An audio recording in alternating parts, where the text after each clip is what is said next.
I know these times won't last, even though they've been tough. Just let them know my people been had enough. Tell them we gon' rise up. We gon' rise up. Tell them we gon' rise up. We gon' rise up. I know these times won't last, even though they've been tough. Just let them know my people been had enough. Tell them we gon' rise up. We gon' rise up. I tell them we gon' rise up. We gon' rise up. Please, Lord, forgive them. They try to hold back and chillin' like they ain't no corner. Free my people from mental prisons. With your eyes on the sparrow, I know we'll narrow divisions. Hope is the boat to keep us afloat just as you envision. Faith to erase the pain from all of our people slain. That's the change. Actions to back up your spoken name. When they throw dirt on ours, we use it to plant gain. When it rains, we go greater together, no matter the weather. Trust these dark days, gonna get better. Know that love will be the light to guide all our endeavors. And even if the tide should rise, we'll ride it forever. Why? We are mighty, we'll fight for our lives, cause we're dying to live. Future is ours, the timing is now. Black and we proud, we saying it loud. We gave it our all, still so much more to give. We breaking down all the walls. I know these times won't last, even though they've been tough. Just let them know my people been had enough. Tell them we gon' rise up. We gon' rise Tell them we gon' rise up. We gon' rise up. I know these times won't last, even though they've been tough. Just let them know my people been had enough. Tell them we gon' rise up. We gon' rise I tell them we gon' rise up. We gon' rise up.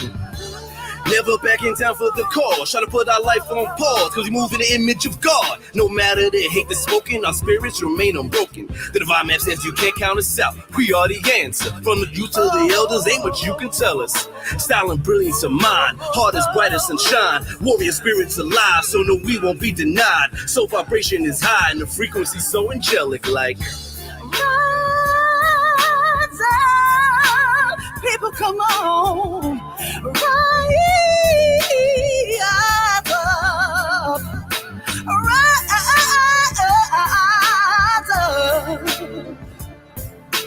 rise up. I know these times won't last, even though they've been tough. Just let them know my people been had enough. Tell them we gon' rise up. We gon' rise Tell them we gon' rise up. We gon' rise up. I know these times won't last, even though they've been tough. Just let them know my people been had enough. Tell them we gon' rise up. We gon' rise I tell them we gon' rise up. We gon' rise up.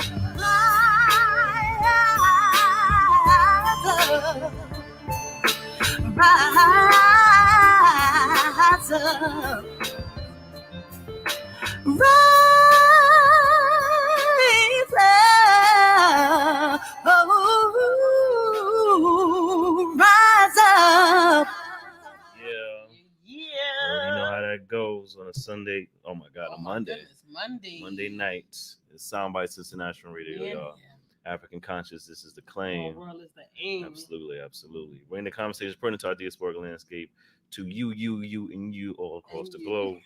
To ensure the fortification of our family. Absolutely. Thanks, all our family. peoples. Of course, you know I'm Afrikan Brilliance.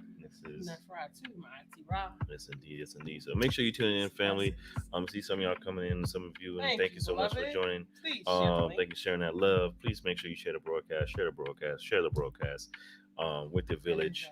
Invite a friend. Invite a friend over, like your family over to check in with us today. We're going to touch on some subject as we always do, that are crucial to our examination of our human condition, right, on a daily basis. Right, that's what Soundbytes is about. Is looking at the soundbite pockets of these conversations of bringing them together to a larger conversation we can have with our family to fortify and peel back the layers of what's essentially ailing us as a people in this world, so we can heal, and right? how to get ahead of them. Exactly. There's no real healing without addressing the hurt. So we have to, absolutely. So brother, I give thanks. Ashe, peace and power. So we want to make sure we have these conversations to touch on that. Bring more than a band-aid to the pain and really like heal it. And bring us in a better space, not only with ourselves, but with the rest of the world. Create balance, create healing, create love and connection with our people in a real way, right? It's ain't about slander this or beef this or that and that. It's about us really being intentional, honestly observing where we at, authentically observing where we at as a people, flaws and all, Flaws and all, righteousness and family. all, greatness and all, because it's all encompassing, right? We're not a binary people, so we exhibit all facets of humanity about humanity. So let's talk about it, family. So that's what we really want to touch on. Today's episode specifically really just touch on that particular brilliance that we do house within ourselves, right? Not only with touching on it, but touching on and we generally don't want to like go about talking about what is like quote unquote people consider the negatives or what's bad or what's the deficits, but we do want to address them, right? It's just as important as to look at what's working in our lives, all the good stuff, all the trophies we can get. We need to examine the deficits that can keep us from reaching our greatest self. So and there's a lot of what we deal with, that's by design, socially engineered. And Dr. Joy DeGruy is one of the scholars that brought around the idea, like the idea of vacant esteem and like post-traumatic slave syndrome, like all these things that are these tidbits, the psychological tidbits that we've latched onto within our condition over the past 400 years, particularly within the past 157 years now, since chattel slavery in America was ended. I specifically say chattel slavery because actual slavery in some form or fashion is still continuing to this day. That's up for debate. It's up for slavery, indentured what servitude. what that looks like, the idea of slavery, mental slavery, because ownership of self. That's something. Right, ownership of people specifically, right? But that's what I'm saying. Specifically, chattel slavery, quote unquote, has ended. But also even the dynamics of how it looks. You talk about the prison system and all those things. Still continues to this day, right? How we interact with it continues to this day. And more importantly, how we respond to it is the crucial aspects that we're talking about, right? Because a lot of what we deal with tends to have been already engineered through that process, and constantly into the now. We talk about Jim Crow and civil rights movement and all that passes through time, which wasn't that long ago. That contributes to how we respond to this condition, as we're gonna lift up our fists and be strong, or we're gonna look at each other as the enemy. We're gonna subscribe to this American-made, U.S. American-made construct of this anti-blackness and what white supremacy has brought up. White-centered consciousness has brought up, to have us look at each other in a certain type of way. So we need to examine these pieces. We need to look at them for what it is. We need to look at how we can get rid of it, how we can stop it, how we can eradicate those feelings of learned helplessness, those feelings of vacant esteem, those feelings of inadequacy, feeling of not enough, feeling of lesser than, in the face of the rest of the social landscape. When we bring brilliance daily, right? A lot of we want to look at even in slavery, right? Even in the time of chattel slavery, those that were enslaved, our ancestors here that were enslaved, constantly brought the brilliance in within the resilience, right? They were the ones making making something out of from nothing to create what a lot of what we know today is our modern inventions, or modern common things that we use that were invented at the time, but unfortunately didn't hold the power to own it, right? Because of the way the situation was set up here. They didn't hold the patents. You got to jump into that because African culture consciousness wasn't about ownership. Right. So our cultural consciousness has been manipulated. Right. So that we think about ownership. The cultural consciousness was that if you had something that benefited the community, you just gave it to the community because it would help the community. It wasn't about ownership and hoarding things. It really wasn't about that. Right. So this whole concept of having to stamp something, this is mine and you can't have it unless blah, blah, blah, et cetera, that's Western consciousness. That is not of African-centered consciousness. Exactly. We've adopted this way of being as an adjustment to our captivity. And we really want to catalog the behaviors that we now have, the things that we have now normalized as generally everyday occurrence, but is abnormal and really is an adaptation to our captivity. Right. So no, it wasn't really. But we live in our society now, so now there is a need for a patent office, right? And she and I can't be the only ones, right? The pockets and spaces here are living in this African-centered cultural context and willing to just give for the sake of sheer love and affection on our community, know that we need it, but then no one else is doing it. Right. Because we don't have an endless reservoir of it just keeps coming in. because we have to also fortify ourselves. Right. Put on your mask first. Right. So unless we all contribute to changing the landscape, we're now by defaulted into functional dysfunction. I think the society is unfortunately curated that way, to where you feel like you just can't give just for the sake of giving, because someone's going to take. So you have to put a stipulation or condition behind it. And meanwhile, throw around lingo like unconditional love and love thy neighbor and this and that as a means to kind of to salve the reality that we're actually being taken from, like on a consistent and daily basis, right? So we build up these quote unquote walls and barriers against each other that strays away more and more from that African-centered consciousness around village, around family, around giving, around showing up and building a nation through our skills and talents and thoughts and love and heart and spirit, without it be this idea of I need to get something back out of this, or this needs to be transactional, or there needs to be this sort of like give and take, which isn't the same as necessarily reciprocity, but it's like we give the energy and it comes back, right? It's that karmatic type of thing. You give, what you put out, what you give, you tend to give back in the cycle of life, how life moves. But a lot of what that idea around that has been co-opted around what's in it for me. You give me something so I can take that, or what have you. And you may or may not get anything back. This is what we've been dealing with. You might not get nothing. You won't get nothing back because there's no value in Africanness. Right. It's Black Lives Matter, but how do Black Lives matter? Right. That's gonna take us into our topic for today. We might as well just go ahead and break in. So I thought our whole introduction. Okay. We're gonna just go ahead and break on into the context today. Yeah. No. Definitely. And I think also is to last touch on that particular part is that also the idea of making it transactional is like, well, I've already paid the due, so I don't have to give you anything back. What was it paid? What was it paid? What was it paid? What was the exchange? Right. How is that value defined? How is that value defined? Because I have a request on what my value is, and I wouldn't say that this you giving me is this all-encompassing value. I actually have either a cost associated with, I have an ask that I have, a need that I need filled, that if you want to make an exchange, this is what I am designating value as.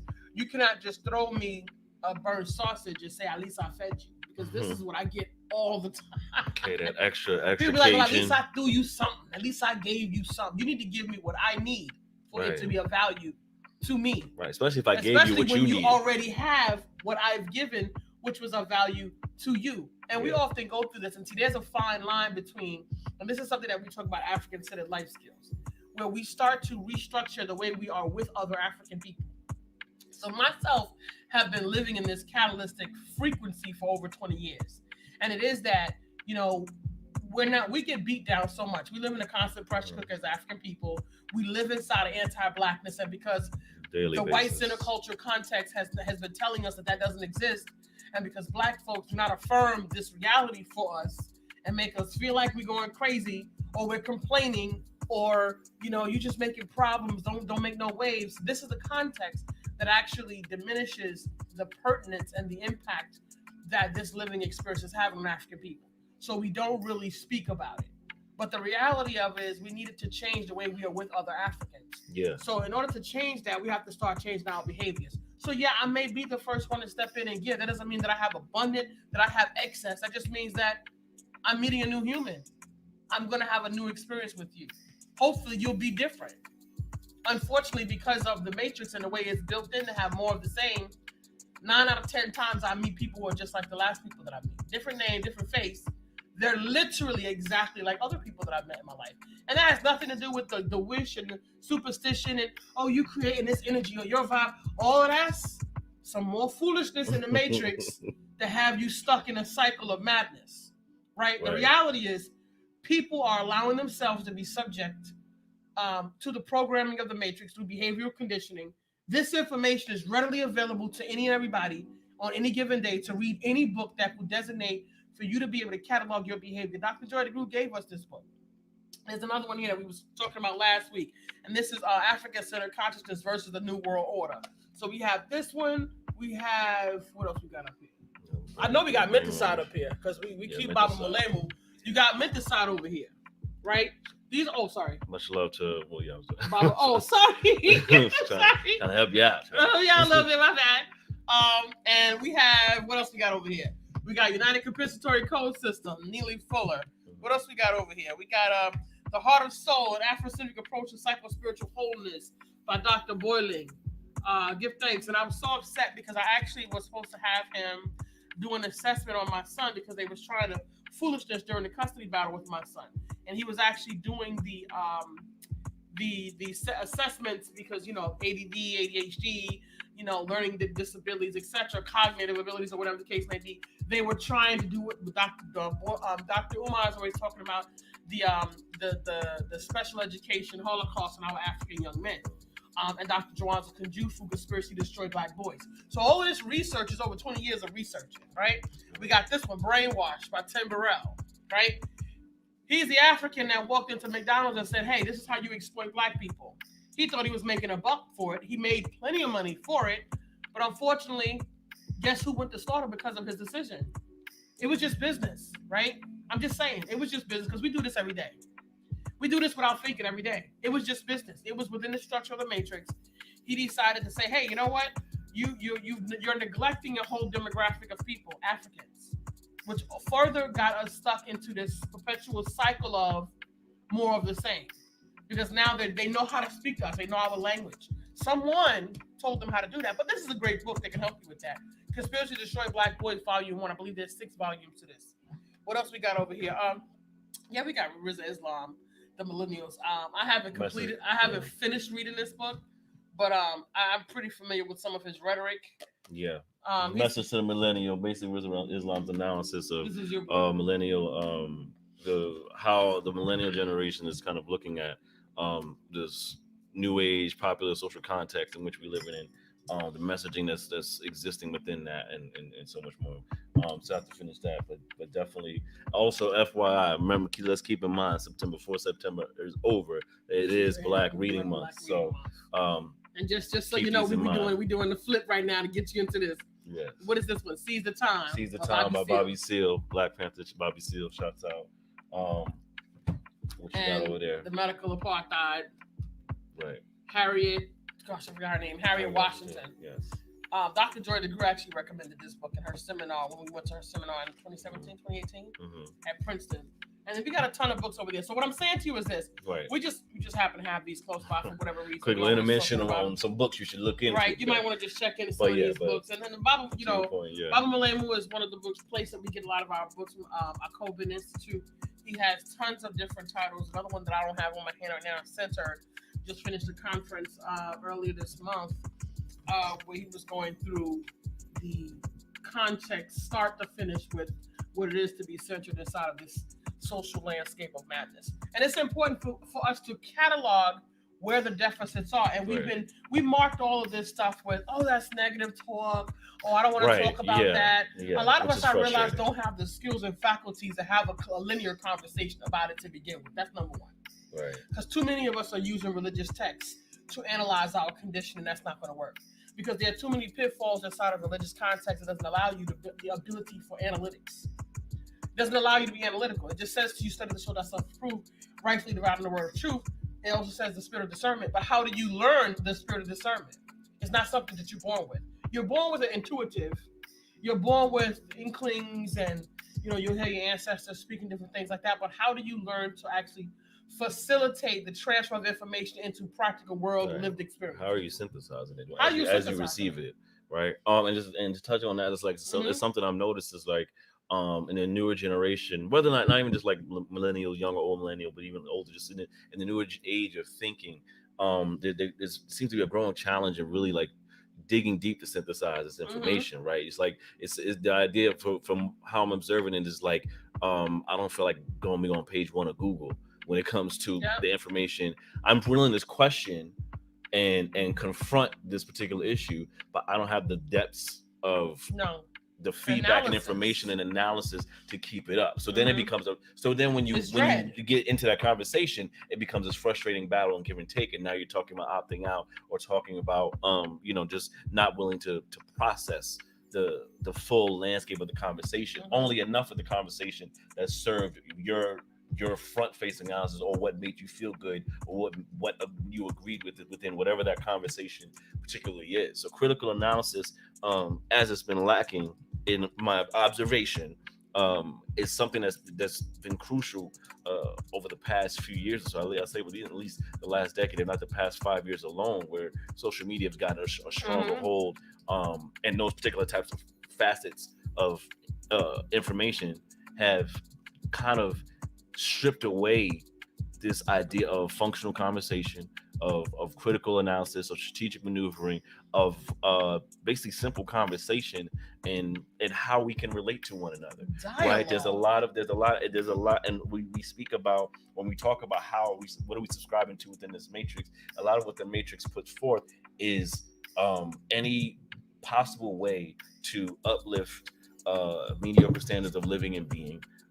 to uplift this idea without actually rationalizing what this means to own your deficits, own your flaws, to where it comes off as just be flawed and that's it, versus there's I'm flawed acknowledging, and hey, look at it, I'm beautiful. Exactly. Acknowledging that acknowledging that the flaws exist and owning that as this beautiful thing, versus the beautiful thing is that you now know this exists, and that means that there's something you're now in the space to be courageous enough to do something about it, and make a change for the better. Right? It's not necessarily this idea of like I have these deficits or these faults, and not even as a B2B that I have these deficits and these faults, I'm a messed up person. No, I have these deficits and these faults. Oh shit, I just realized this. Wow, like I've come to terms with this. What can I do to shift this and have a better life and heal from it? Because it's actually a wound. Right, that's been exactly find some new tools to help you heal the wound, right? Because a lot of it's been the traumatic beatdown, generational epigenetic beatdown that's taken place. So a lot of the scars we tend to own aren't even scars that we place on ourselves, but are of generational epigenetic, right? Epigenetic and generational abuse and dysfunction. Yes, because we've been passing down the foolishness from generation to generation. And some of us are just not willing to have another conversation. I hate to tell these Africans, I don't even hate to tell them. It's a beautiful thing to say. It's not a joyful thing for me to say. It's a thing that is encouraging and empowering to say, hey, look, ain't nothing wrong with Black people. African people, is nothing wrong with us. Something happened to us, and this is what happened. This is what it caused, and this is what we can do to fix it. Come on, y'all. Let's fix our shit. See, that's empowering to me. And it took many years, over a decade, for me to understand that, as excited as I was to fix my shit, and I realized daily that I get better and better because, again, we can flip back to that Christian Bible, chew up the fat, spit out the bone, as David did, die daily. I took that into heart, and I wrenched out those pieces, rinsed and, die daily. Get rid of those things daily that don't work. Like, rework it, retread it. Renew the mind. You can't pour new wine into old wineskins. Renewing of the mind. You become as white as snow. All of that's a reality, a metaphoric reality that I stood in, because at the time that's all I had. So I built from that. So we all get to build from that. The issue is we're comfortable in our subordinate postures. And I realize that we are inside of our fear because we have ignorance. Because so many of us have lived so many decades of our lives without having African, because we know that anti-Blackness is real, even in African people. Right. How about that? And even in the idea of, I'm just saying that's the whole concept of why it's a challenge around dealing with what makes us how we can get better. Find those tools, like you were saying, assessing it, get tools, get better. Right. Make an assessment, accept it, be joyful about it, and move forward. Right. Like, you don't have to have these deficits. Nobody else has to deal with your shit because you got these deficits. Right. And being fat is not a deficit. It's a lack of choice. It's a lack of self-control. Something like that is different. Now, I had a father who was on drugs. I can't control the fact that my father decided to smoke crack.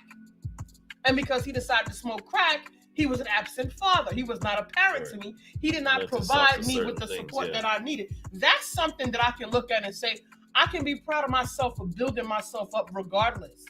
I can't walk around here 560 pounds and say, well, I'm nobody shaming. I'm beautiful because I'm a big and fat one. No, that doesn't work, right? That doesn't work. That's not the same. I have these psychological dysfunction, whatever, that are not biophysiological. They're not chemical. I just feel like being a hotmess.com, and I'm going to come up in here and cause a whirlwind. I'm going to be all up on the job being nasty and disrespectful to other people. I'm going to be in social environments being overbearing and doing all these various things because I have these psychological social dysfunctions. But I love me because this is me and my whole me. I'm being in my truth. No. What that is that's an accepting of the toxic positivity. When you think about the reality that, okay, like, you know, some people say like, well, I've gotten this because I have depression and depression eating and anxiety eating and things like that or whatever. When you're talking about it's not a particular type of chemical thing or what have you that's caused it, it's really this it's decision making, it's choices based on what you feel you had available, and that, you know, lapsing over time, and also enabling, and also your circle, and also what's around you that's reinforcing that particular type of behavior, right? And what further reinforces that on top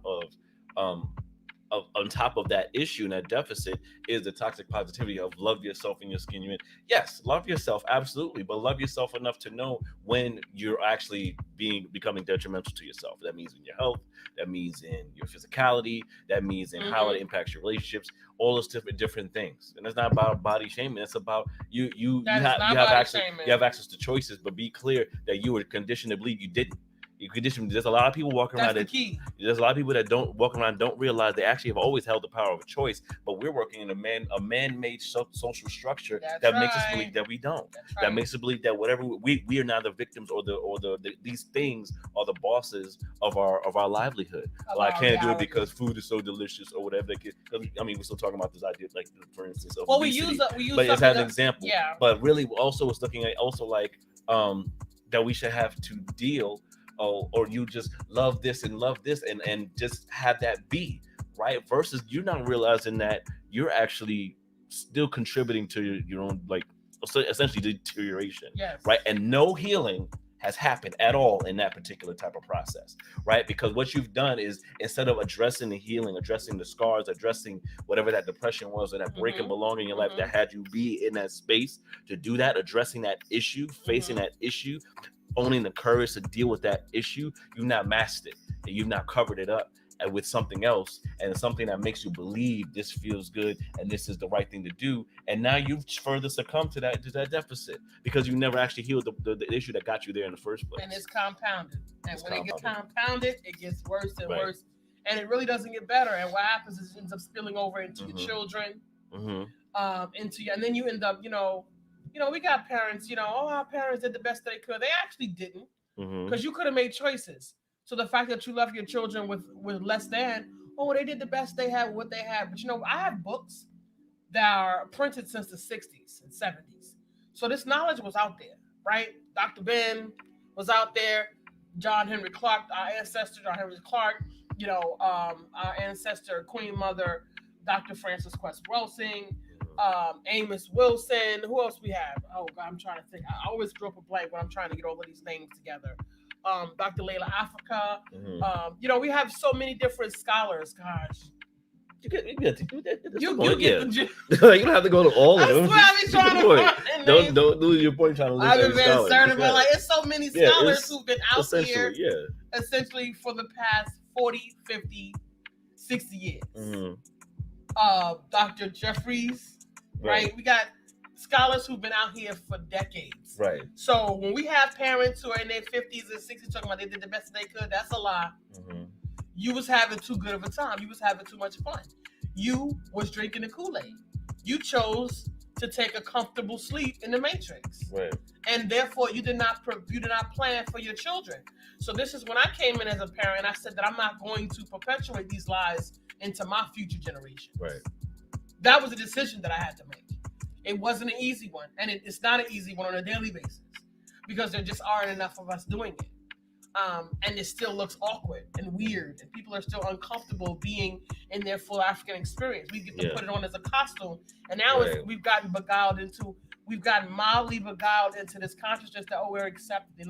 They put our pictures over here. Right. They put our videos There's over more here. black There's representation. more representation. But what does that mean? Right, because the Emmys apparently last night, no black people really won other than Michaela, Cole. Shouts out to her. But like, that was snubbed. So you thought you had something. It's like it's these little tidbits that society feeds you to make. It's the pandering. All of it, whether you choose to believe it or accept it or not, is still pandering from the system. Why? Because they've already recognized the steps. They've already played this chess game for years. That's why they've done what they've done in the way it's been done for centuries. Right? It hasn't changed in any the way it looks may be different, but what the actual function is and the reality of it has remained the same for centuries, right? So now what we have here is you're thinking like they've now shaped it to where you can talk about a Colin Kaepernick, you can talk about Jay-Z saying this or Beyonce throwing up fists and we hiring these black folks and all that.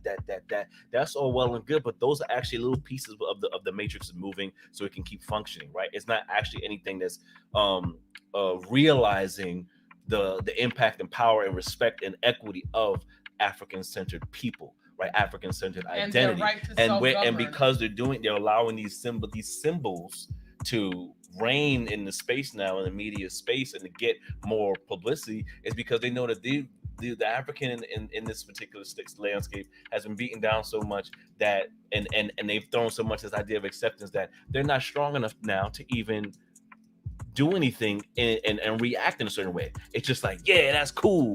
But there's no like rev up to be like, this is going to be revolution right here tomorrow. Right. So Jay-Z throwing up a black fist. Y'all doing what's his name? Carlos. Was it John Carlos in the Olympics with the fist up? That the symbolism like that has now become so really symbolism, and to the point where it's just kind of TV now. It's almost like this. It's almost like the Disney Channel, because it sounds good and it looks good, but it's now not strong enough to actually move the people.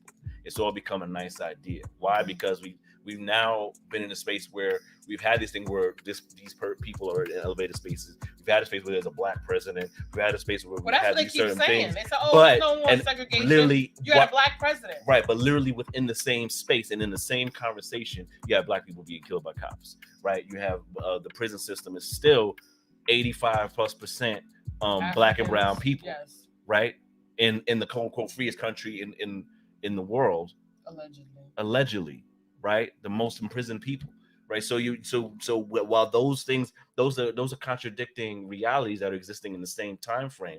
So that kind of just negates any type of spirit for folks without them really realizing, right? We're not checking into that taking place. So we're just going with the motions of being. I love blackness. I love being black. I love black people. They're cute. Check out my afro. That stuff like they're trending. Black we move trending culture. Right Yeah, it's almost like the idea of black is trending now. It's like what? Right. You can't say nothing about I'm black. You can't say nothing about black people because I'm black people. But I'm going to still contribute to the anti-blackness within my people, and I'm also not going to really do much more than defend the idea of blackness versus actually being black or African. Right, there's no stance or position to change things, because a lot of us have been so jaded about actually things changing. We don't know what to do. We don't know what to do. Stand at a loss. Like the reality of it is we literally do not know what to do. Because the thing about it is, I saw a post recently and said if white people disappeared tomorrow, white supremacy would still be here. Exactly. Yeah. That's the problem. That's the issue that we're getting to. We're getting to the cultural consciousness, the African-centered consciousness, because African people need different things for nourishment for them to be at their optimal performance. Was that Baba Rashidi? Yes, I think yes, it was. Yes, it was. Yes. Give thanks, Baba Rashidi. Ashe, he's moved on to the beyond. He's now an ancestor. However, he did leave and he's another one who's been here for decades and decades and decades and decades, taking the family to Kemet, doing the studies, holding the groups, writing the books. You have plenty of resources out here. So there's no reason. The thing about it is that this beguiling psychological attack on this African, even if white people weren't here pulling the strings, you'd still be perpetuating white supremacy. You'd still be perpetuating classism, sexism. Right, exactly. All of these learned behaviors are now autopilot. Yeah. These behaviors are autopilot. there needs to be no cracking of the whip, because he who controls the media, that's also one of his controls the mind. That's Noam Chomsky. Yeah. He who controls the media controls the mind. And not only just the media, I also was looking up earlier today and I said, you look back and you look at what happened with the Jewish people, and I love to bring this up because it's not, none of these things happened that long ago. Right. None of these 40s, things, right? 1941 to 45, really started back in World War I and moved into World War II. But when you start looking at the genealogy, the chronological timeline of these things, you look at this was not that long ago. A lot of people, just like now, we have going on with this, C-19 situation, and you got a lot of people who are saying a lot of crazy stuff. Why are so many people saying so many crazy things? The same as the crazy people that were saying crazy things back when they shoveled 6 million living people into gas chambers all over freaking Germany. Like, you got to think about this. Because and the reason why I bring this particular thing up, because we are literally believing that these things were happening a long time. Okay, well, just a couple weeks ago, over at the border in Texas, they were whipping on horseback. Border Patrol was whipping Haitians. Oh yeah, so yeah. Right now, this is happening right now. And Biden's talking about these deporting the Haitian Americans right now to Haiti. Okay, they were attacking the Mexicans. Not long after earthquake. Trump was attacking the Mexicans. Bush attacked the Mexicans. Like, now we're going to attack Haitians. Mind you, Haitians just had a huge... At the Mexican border. Mind you, Lord have mercy. This consciousness is going bananas. And you have... And all white is not created equal. You have different white folks, different types of agendas. They have different theories and ideologies. But as far as you as an African, you don't need to think for white people. Let them think for themselves. Mm-hmm. Just based on their collective behavior. And regardless to which side of the fence they on, it's us versus them, period. Right. That's the frequency. And you may have one or two that might step out here and then in between, but still not enough to make an impact on systems. We need to make an impact on systems. Okay? Then that's a maintenance conversation, because the reality of it is African people need sovereignty. African people need the ability to self-govern. African people need to go back to the beginning before all of this mess. And some of us are so caught up in our current situations and our lack of self-worth, because we've all been groomed inside of anti-blackness. So we've always had a need to find worth. And we've done a lot of things to designate or to try to attach ourselves to some worth by what was given to us. And that was the things that was in the matrix. To break apart from that is a challenge. See, the way that I was able to do that, and that's just a tidbit for you, the way that I was able to break away from that need to have parades and accolade for doing the right thing. First of all, you don't do the right thing, and you don't need no one to clap for you for doing the right thing. The right thing to do is just the right thing to do, because it's the right thing to do. That's number one. So you're doing the right thing to do because it's the right thing to do. Two, also because you're not going to, because when you really examine the matrix, you'll realize that what looks right isn't actually right. So a person like myself would not necessarily be clapping for me doing the right thing, because what they have stamped as the right thing was actually the wrong thing for an African. Right. I'm doing the right thing for an African. I'm also doing the right thing. Doing the right thing for an African is doing the right thing for humanity. Right. And this system circumstance is not going to applaud the right thing for an African, because the system is hinged on African people being subjugated. Right. And them being able to exploit this land, the African continent, and places in the diaspora. Indigenous people and everything. And indigenous people. So they get to steal. I mean, I'm like, African, you get to walk away from this consciousness of having these folks stealing from you. Because to me, it's thieving. It's thievery. Right. You don't get to live your life to its fullest ability. You don't get to have your fullest experience. Like, even those of us who make it up, whatever the corporate ladder is, how much did you go through to get there? Right. Like, how much emotional, spiritual anguish? How much of yourself did you lose on the way? How much of you did you lose? And then you also you're gambling on your children's future. Right. Because you're gambling on the place that they get to shuffle 6 million living human beings into gas chambers. That wasn't that long ago. So if you want to think about something that happened like 5 minutes ago, there were people who were living during that time. Yeah, they're around now. Right. They're still probably having drinks with each other. Some of them are still around now that were around in the 40s, that were around during that time. Children that were around at that time. They're now adults, probably over there, up in old age at this point. But when you think about it, what's keeping something like that from happening right now? You know, you got all these people over here say we're gonna shave 15% off the top. Those are living people.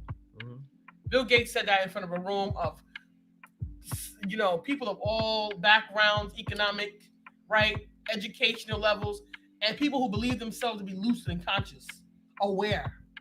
This man stood in front of a room and said, we need to get rid of 15% of our world population. Right.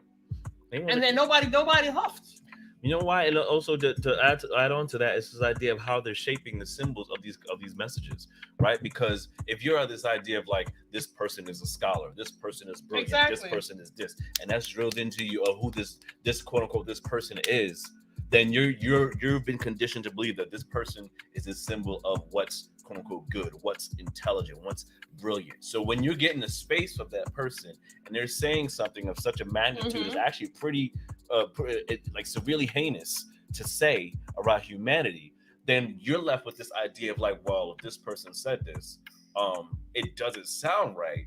But if this person said it, there must be some type of truth or some rightness to what they're saying. Let me try to rationalize that. No, they've just been groomed into this space to be the figurehead of destruction, right? And more and more people are getting understanding of that reality with someone like a Bill Gates, right? For a long time, he's a smart man, he's a business, he's a great guy. And realizing he's been like constantly just aiming forever and a day at Africans, right? And eradicating Africans, sterilizing Africans, Nigerians,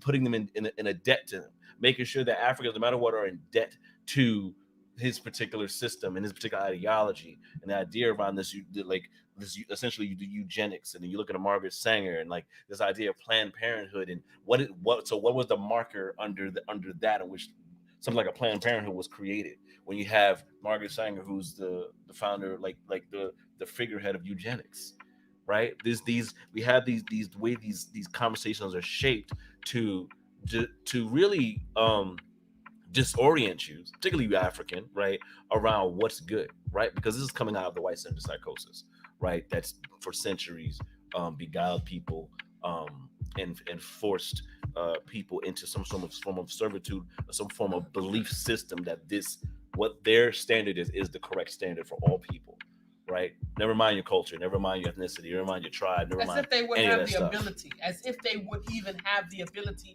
when their consciousness was also structured inside of a bottle. Peace and power, everybody. I see that sister Myrtle, brother Mario. I see you. Thank you so much for joining us. Please join the conversation. Share the link. Join the conversation in the chat. We do appreciate your thoughts. It's definitely a conversation between us and the family. So sorry to cut you off. No worries. Give thanks, family. Appreciate you all for coming in. And when you look at these individuals' consciousness, this is why they say it starts from the top to the head. Right. If the head is dysfunction, so will everything else it produces. Right.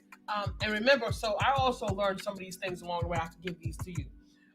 They said, oh, so and so, this psychologist or this scientist or this artist is a Michelangelo or Dostoevsky or all the mini psychologists or all of the scientists. All the Greeks, Rome, or let's parade France, Paris. Let's clap for Plato and Socrates, and let's clap for all of these. This is the science and psychosis that has shaped people who are having white cultural consciousness.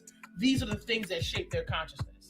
So these are the things that shape their consciousness and their philosophies and their sciences and their ways of being and their cultural context. And they're also their deficits and their shortcomings are also all present in all of this, because they also have all kinds of issues with Freud and Alfred. I can't think his last name. Alfred Kinsey, who was like a closeted freaking pedophile running around here talking about children feel sexual pleasure at 10 months. If your body reacts to stimulation, it's a natural occurrence. It doesn't mean that children at 10 months should be having sex. Right, it doesn't mean consent. Minute. It doesn't mean How it's did he do his research? Right. He had pedophiles who were having intimate relationships with 10-month-old, 3-year-olds, babies.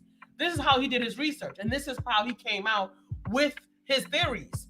So these are the things that go into, Freud also being, he was in this consciousness that everything was sexual, Every motivation is based on sex. Every motivation is based on your physical experience with your human living experience. Right. Really? Like there's nature versus nurture, right? There's a sense of coming into this society and being shaped by the environment around you. And then there are biophysiological map. There should be a map that says this is what an African's optimal biophysiological makeup is right here. This is it. So then what they did is they started chipping away at every piece of it. They went across every line. Boom, this one does this. This segment of your biophysiology does that. This segment of your biophysiology does that. This section of your biophysiology gives you this psychological or physical experience. So we're going to start chipping away at that with this. This thing chemical, this thing's experience, this thing's social environment is going to start to deteriorate various facets of this optimal sheet right here. This is what you need to be at your best. So all of these theories now are starting to chip away at your consciousness because these theories shape people who are having a white cultural consciousness. The higher you get, the wider you get. Who are at the top? Mostly white males. White males have some of the worst socio-psychological deficits that are of the greatest detriment to human beings in the world, period. It is, and then why do we know this? It's not an opinion. This is based on our historic narrative. Because it was white men who decided that 6 million people should go to gas chambers. For whatever reason. I don't even know the reason. There's a whole lot of propaganda. I can't even get to the real truth. Right? I'm living this experience with 9/11 and all these other things. I can do my own research. But you try to do research for stuff like that. You got all of these different people and what their positions was. I'm not around them to observe them, to hear them, to read it. I try to read through these articles. It's a whole lot of convoluted foolishness. The dangerous deconstruction of the information that's coming through. You got to deconstruct the information, and you have to have the ability to deconstruct the information. So I learned that all of those stamps that they put on these things, it's all bullshit. Like, it's all bullshit. First of all, none of these things. So what they did, they ended up cutting across the timeline and pushing themselves to the front of the room. And they use propaganda to put themselves in a position of authority. And you have people who are not from America, from this cultural experience. Then we don't understand the global landscape of making sure that we keep people in the sub. Because if we always keep people in a sub, they're going to always put their needs first. So you're going to have people who are part of the African diaspora who are going to get right on board and step in line with dysfunctional white cultural consciousness because they're going to get benefits from it. Right. And they're going to step against Africans who are here in America, the indigenous Africans, the indigenous people of this land, because there are people who want a piece of this land. This land doesn't belong to us or them. People who are having the white cultural consciousness. There were people living here already. This land actually belongs to someone. There were Africans, indigenous people who were already here. We haven't asked their permission to stay. They haven't given us the right to stay. We need to take our butts back to where we came from. Right. You got Africans saying, we don't know nothing about Africa. We've been here for the past 10 generations. Okay, well, that's not our fault. But you got to go back to the beginning. You also don't know nothing about where you staying now. You still don't know nothing about where you at now. And your actions and your behaviors prove that you don't know nothing about you don't know anything about where you live in what you've been doing. So you've been sitting in somebody else's oven. Either way, you started from scratch, so you might as well go home and start from scratch and build it up the way you need to build it up. You don't know nothing about the experience you got going on right now. This is insane. You got folks that still in their 60s that's like act like they wasn't there. Well, I know about that. How? You was this here. Is what we're living in. This is what we're living in this space. You know, or those that did experience those situations you talk about, like Jim Crow, redlining, and all that type of stuff, and civil rights movement, that don't want to talk about it. You know, if they're still alive, they don't want to talk about it, right? So what are we to do when information is not only readily available but readily given, right? Readily shared, right? We talk about knowledge is power. No, it's not. Knowledge is not. You having knowledge is hoarding. You applying it is power. It's powerful because if you can have all the knowledge of the world, if it's not being applied effectively in the outside world landscape, you're withholding and reporting, and you're not effective at all, right? You just got a big brain. So what? What does that do for the actual the rest of the world around you? What? It was intellectual masturbation. Yeah, I heard that. I forgot who said it. Oh, I think Dr. Umar said that. That is, intellectual masturbation. Yeah, I think that sounds like something he would say. But it's true, right? It's like, I got all this knowledge. Yeah, I got it. Woo! I got him. Give me more books. I'm like, hey, brother, what you thinking about? Nothing. I don't know nothing. That's what we dealing with. I don't know nothing, and I ain't doing nothing. Meanwhile, have all the and everything is a complaint. Where are the solutions? Because I got solutions, but I need people to participate. As soon as I start asking folks to do something, contribute, and support, then all of a sudden crickets. Like I told you, I holler down that hallway and it's an echo. Hello, hello. Yeah, there is a severe deficit in that to where you can literally understand the gamut of what needs to be done, right? Form and function and things of that nature. What needs to be done, what's being asked of you in a certain situation, to be a full understanding of what that means, and choose to opt out by not responding to it, or just coming around later when it's not there anymore. You don't have to deal with it, and then continue. Hey, what's up? Like, don't. What's up? I don't want to hear you. Like I'm not here. You fell off on the thing where I needed you the most. So now, this is in the back. Exactly. So and these sidelines. But these again at those vacant esteem, those deficit pieces where we these places where we're not willing to challenge ourselves as African, right? We want to come back to talking about just African first in the terms of like, because every other group is that group first, right? Asian culture first, right? Indian culture first, right? Even Latinx, however we want to shape it up, culture first, right? Definitely white or Eurocentric culture first for those particular groups. Is the African really here, particularly, that's not of the mind of African culture first? Continental Africans are going to be like African culture from the continental standpoint first, but not African in the sense of the diasporic landscape, meaning the Africans here in the U.S. And coming together, this idea of one African nation, one African understanding in mind, right? Because going back to the idea of just the international perspective, we're living in this snow globe here, being within the U.S. and being enculturated into believing this is it, right? This is the shits and giggles right here. This is everything. Why? Because we have media out to the rest of the world that showcases what America does, the quote unquote positive glitz and glamour of what America does, right? And then there's certain countries that show all the bad shit that America does, and will work on their revolutions as they see fit, right? And those are the ones that America doesn't tell you about, right? Shouts out to Nicaragua and those other Latin American countries and African countries that do that, right?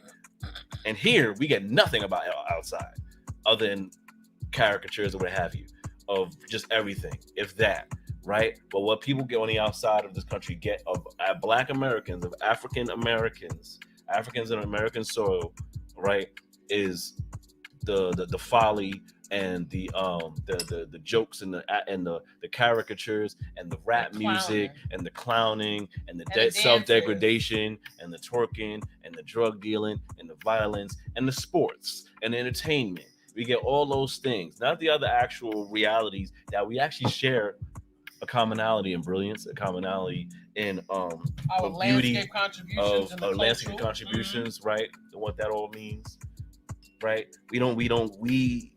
We're dissected at that border of information when it comes to African identity, right?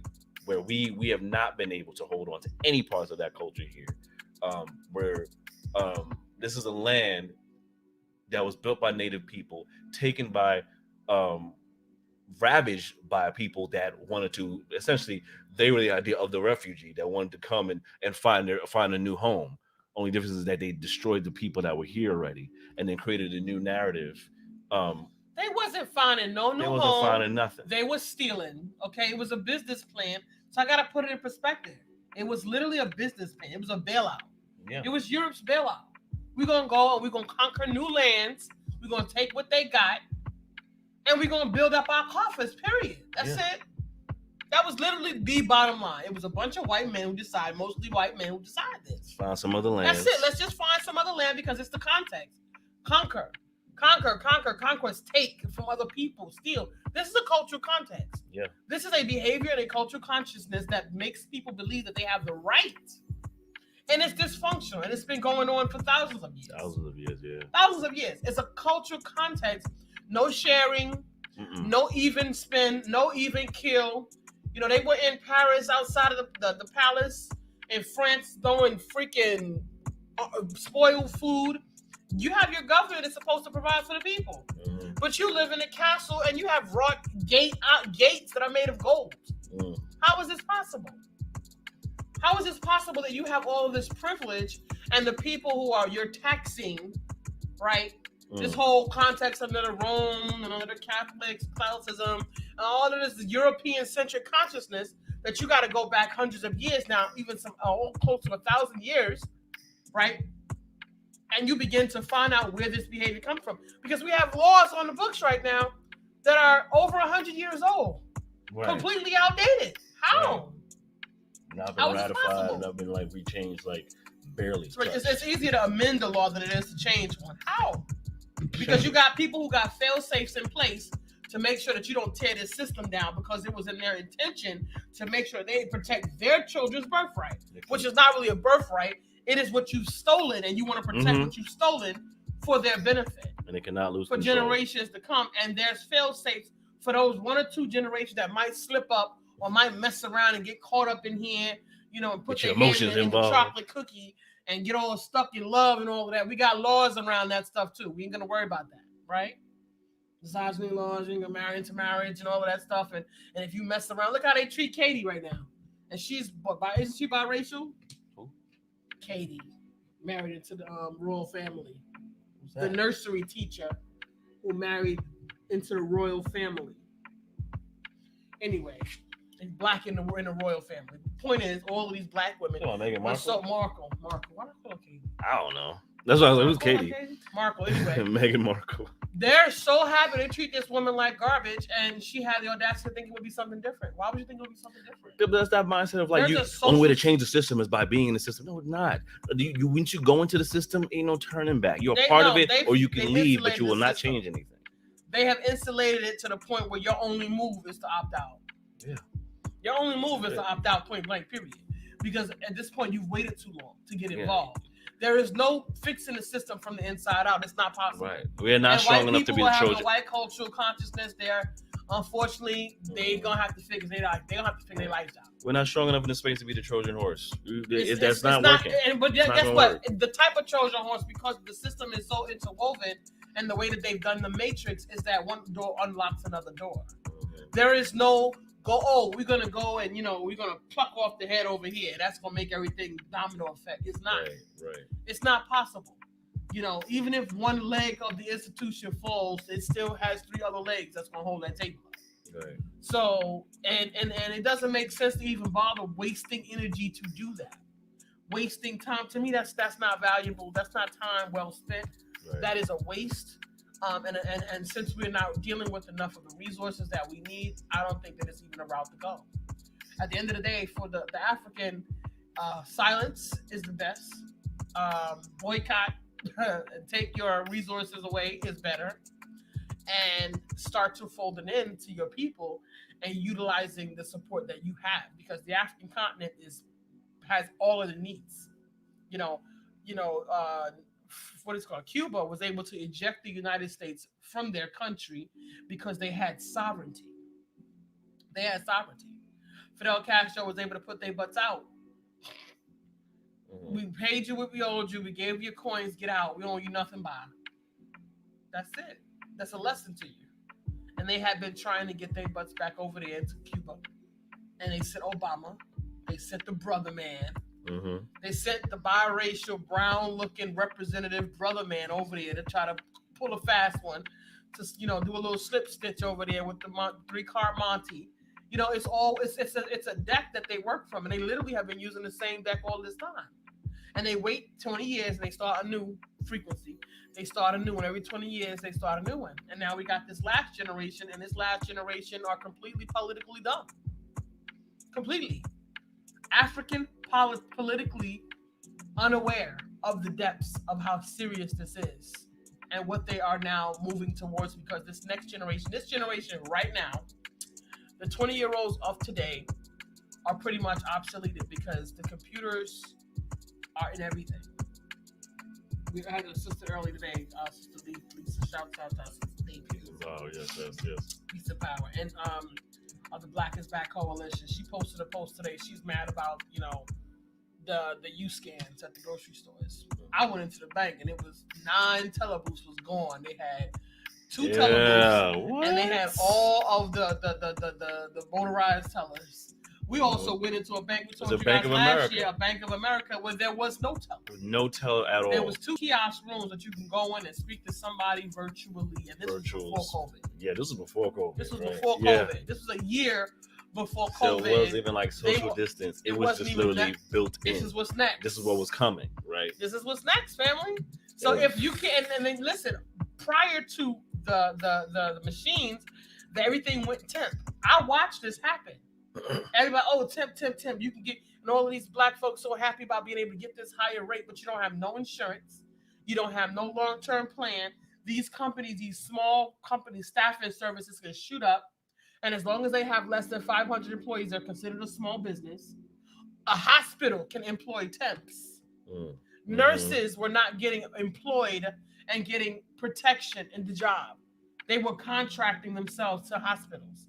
They would hire 20 and everybody else on staff would be temps. How is this helpful? How does this support the landscape of the people? Yeah. That's not what's good for the people. And a lot of industries have done that. So they were not providing, but prior to the tipping, they left, they took jobs, corporations took jobs and took them to India. Dell Computers had part of their customer service in India because they could pay India, the individuals in India for running the customer service $7, $9, and don't have to provide them no other insurance. Just put a building out there, put them in desks, and put them on the phone. And you trying to have a real conversation with somebody, all they're doing is reading you a script. Yeah, because they don't know how to function or, they don't know how to process or assess your problem solving and troubleshoot outside of the script. No troubleshooting. You're not getting no troubleshooting. All they're doing is reading a script. 20 times it'll be the same answer. We called last year. We was calling. Who was calling? Optimum. They was offering shit. The people almost they almost made me lose my relationship. I was talking to those people for about 3 months about this service. And when I tell you, I couldn't get to the bottom of it for help, so help me. Okay. What I'm trying to make is you look at this last generation of 20-year-olds while we're sending our children to college. We're going to get them ready for STEM. We're going to get them into STEM. Okay, you might be all right with a few in the STEM, might slide through the cracks. But America is graduating how many students per year? 33,000 students a year, I think, one time? I think I did this number. I think it was like 2019 on the show. I think it was 35,000 students had graduated that year. Like you can do this, Google. You can Google this. How many college graduates graduated from undergrad 2021? This many students now have bachelor's degrees. What's the predominant area that their scholarship is focusing on?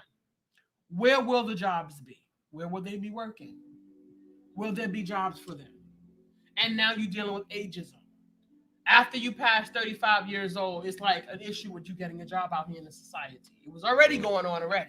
Now it's worse because the majority of your upper level management are in their early 30s. They don't really have social skills. They really have zero leadership qualities at all. Yeah. All they are 100% company men. They came out of college and all they know is that I want to work for a Fortune 500 company and I'm going to do whatever it takes to get the flyest bag. It's like the best symbol. They want to make sure that they want to work on the best plantation because it comes with perks. Like, oh, Princeton, I went to Harvard, I went to Oxford. All of that foolishness. Those are the same institutions that own slaves and use slaves as collateral to get loans from banks. Same institutions. You can't erase that. It doesn't go away. You got to go back to the beginning. You know how many times you can keep plugging up holes before they keep busting, you eventually just have to tear the whole thing down and fix it again, brand new? You can only plug up holes for so long. Our children are walking into a new space. I'm not even so sure they know where they're going.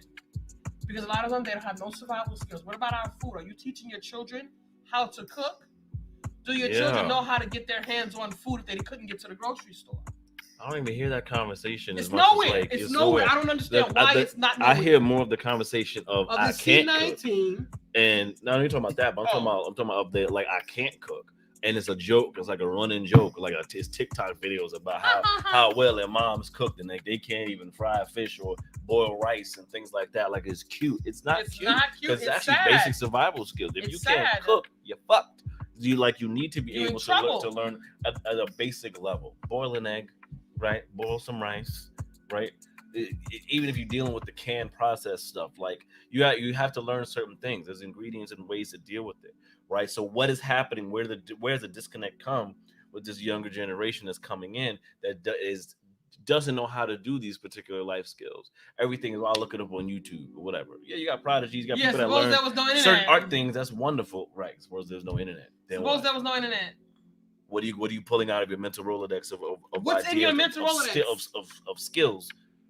What's in the mental that you can Rolodex? call on and be like, yo, I need to go lift this up. I need to go saw some wood. I need to go figure out how to light this can under a fire under my Bic or something. Base level stuff. You know what I mean? Like this is crazy. Like what is our youth to do without these particular skills? These are right? my list. Other than what? Learning to fight. Okay. You're gonna learn to fight for black youth. You learn to fight. You make sure fight, don't let nobody fuck with you. Cool. But what other skills you got? Where you gonna fight? Right? Not tacos. Okay? Not like hot pockets. Not some weird recipe you found on TikTok. You know there's some educational stuff on there. But do you know what you're doing? It's an issue. You know how to apply it? If you was out in the street, they got the young lady online right now. She's the forager. Oh, forager, yeah. Forager. Are black you forager, actually. Black forager? Yeah. Is it Nicole? I just found this right here. Baba Mwalimu posted this 5 years ago. The Warriors in Training Vocabulary. Some of my scholars, some of the reading material from over the years, y'all. Zora Neale Hurston, John Jack Dessalines. But I'm not talking about him. I didn't read any books from him. Oh, Barbara Sizemore, Ida B. Wells. Mm-hmm. Some of the books that we've read over the years. Mm-hmm. Chancellor Williams, Asasa Hilliard, Jacob Carruthers. Give thanks. Mm-hmm. Who else? Okay, those are the ones that I've read. Steve Biko. Those are the ones, and Marimba Ani, guys. Right. But I posted a list on there. You need to know these warriors. You need to read about them. You need to find out about them. You need to come into some consciousness around sourcing energy from these African scholars, because this is African scholarship. Paul Robeson. Oh boy. Ishkamusa Barshango. Barshango. Mm-hmm. He wrote the books that I read about translating the African holiday, the Western holidays. Oh God, I can't think of the name of the books I read. There's two of them. One is pink, one is purple, and one is yellow. But Barshango talks about the books about these Western holidays. He does an analysis on these Western holidays and where they come from. So you want to look it up. Barshango, Barashango. And it does the analysis around these Western holidays, because you really want to find out what are you signing up for. Like you're so casual about it, but you don't realize that you're using the power of creation with sacred word and some of the things that you're saying, and some of the language and the words and the frequency and the vibration and the energy that you give certain things that you say when you commit to some of these Western holidays, Western theory, and you're really calling into certain energy, and you're being manipulated to use your power of creation to create faculties in this physical experience that work against you as an African. Right. And because you're not paying attention to that and you're not conscious of that, and that sounds like superstitious or hocus pocus to you, but you got to know that you haven't yet to acknowledge the power of the African, because you never knew the power of African. It's something you're going to have to learn, and it's not about putting on clothes, and it's not about your fist up. Those are all things to do that contribute, that are a part of the maintenance of it, but that is nowhere near the beginning. You got to go all the way back into the energy center. You got to get back into the energy center. You got to flip it back and take it back more beyond the learning of the history, but also into the sourcing of the energy, and get back into the energetic center of what it means to be African. And there you will find the power of Africa. So, yeah, I just happened to see this. Because I was saying a few minutes ago that I needed that. I said, oh, God, there it is. And he had posted it a couple of days ago, and I just happened to see it right now. So I wanted to just share that. Yeah, definitely. Oh, goodness. So what you got over there? Oh, there's another one I wanted to read to you guys. George McLaurin. The first black student admitted to the University of Oklahoma in 1948 was forced to sit in the corner far from his white classmates. The teacher ignored his questions, and the other students looked at him as if he was an animal. Nonetheless, he remained on the honor roll as one of the 3 best students in the university.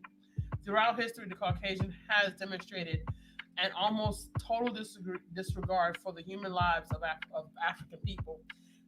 Their subjugation, murder, and exploitation of black people is unparalleled. The fact, in spite of this brutal history of the contrary, millions of black people now still revere Caucasians and perceive themselves as being their worst enemies and not a normal occurrence. Black people have been socialized to think in ways that benefit white society. Mm-hmm. Right. So and keep it fluctuating, keep it going. Yeah, cogs in a machine. Yeah, more of the same. Yeah, more of the same. So you're not even looking at it because you're living in your experience in this moment, and you're not looking at your full landscape of yourself as a part of a whole. And I can say, I used to tell you the stories. I've been helped by white people, a white person, and I've been harmed. I have lost track of how many Africans who are asleep, who are utilized as agents of the matrix, who have caused harm to me in my life on a personal level, financial level, even professional level, because they allowed their envy, their lack of intelligence, their lack of understanding. Black women. I was in a leadership position at one particular place that I was once working, and I have these black women telling me that I am a dictator. And I'm like, how is this possible? Do you realize that I'm an academic, that I teach adults every day? So I have an exceptional communication faculty where I communicate information thoroughly and transparently to get results from other people, because that's a part of my life function. So how do I become a leader in this position? This is actually not even my foundation work. This is a secondary thing that I'm doing as a part of my skill set that I can do. And suddenly I changed my whole mechanism and became somebody else. Oh, because you have the slacker over here complaining, and you with an academic acuity or claim that you're a higher profession with, higher academic scholarship, and you don't have the faculties to help this person contemplate their processing of what they believe my actions to be, and you believe this person, that says to me that you got something against me. Because is nobody going to come to me for someone who I've had interactions with, and I've been dealing with you in a way, and suddenly someone's going to tell me something that doesn't sound like your behavior, I'm going to believe them over you. I'm going to do some investigation, then I'm going to come to you and ask you. I'm going to ask you. I'm not going to give you a conviction. You are this. Miss, you don't even know me. Now I got to stand in this space, and now I have to haggle with these black women who are above me in this place. Shouldn't be, but for whatever reason, they happen to know some people in some high places that they had a position where they were above me. And because that never got right, I had to leave that position. I had to just resign. I was like, listen, I'm not going to deal with this. This is not even something I want to be doing. Y'all making my life hard unnecessarily. And I'm over here doing triple work. Because these 2 employees that you put in this position are not functioning properly. And I'm giving them outcomes, constantly giving them reinforcement and supporting them in the ways of a teacher. And I'm teaching adults. I don't talk to adults the way I would teach children, 4 and 5-year-olds, 7-year-olds, or 16-year-olds. These are adults, so there's expectations. You have something to do. I'm going to check in and make sure you follow through. If you didn't follow through, then you get the opportunity to ask for more time. If you don't ask for more time, then now I have to make a decision because the work must get done. Because it's my job as facilitating this space to make sure that the work gets done. That's what I do, project manager. And if the work is not getting done, then it's going to come back to me. So since you're not doing it, now I have to do it. And now I have to go back to my supervisor and say, hey, supervisor, this is what happened. Now, I'm the problem because now I need to have them. I need to figure out a way to make them do the work. No, I don't. They grown. I'm not going to tussle with people, but I'm a dictator. This is what I'm dealing with when I'm dealing with people who are not functionally aware and functional Africans. And they are everywhere. Everywhere. Right. You're not moving through this landscape. In mass, especially the ones who have high academic achievement, who believe they already figured it out. They're the ones who really not trying to hear nothing. And unfortunately, people who are having a white cultural experience put those people in the front of the room and say that they are representation.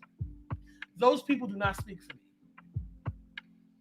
Now, I get along with everybody because I can get along, because I can do that. Particularly because I'm a Libra. So Libras are very agile types of individuals. But I also cannot be bullied. Right. And a lot of people need to bully because they need to substantiate their position of leadership, which is not really leadership. Right? You don't have to be a leader to manipulate people. You can actually be true and transparent. And you can actually be the work in practice. That's an even more impactful type of leadership, which is the kind of leader that I am. Which is why most people can't stand toe-to-toe with me. Because I live what I say. And I also don't ask others anything that I'm not willing to put out. And when you're in leadership in the matrix requires your allegiance. So the matrix makes you think what is being done is right, but it actually is wrong.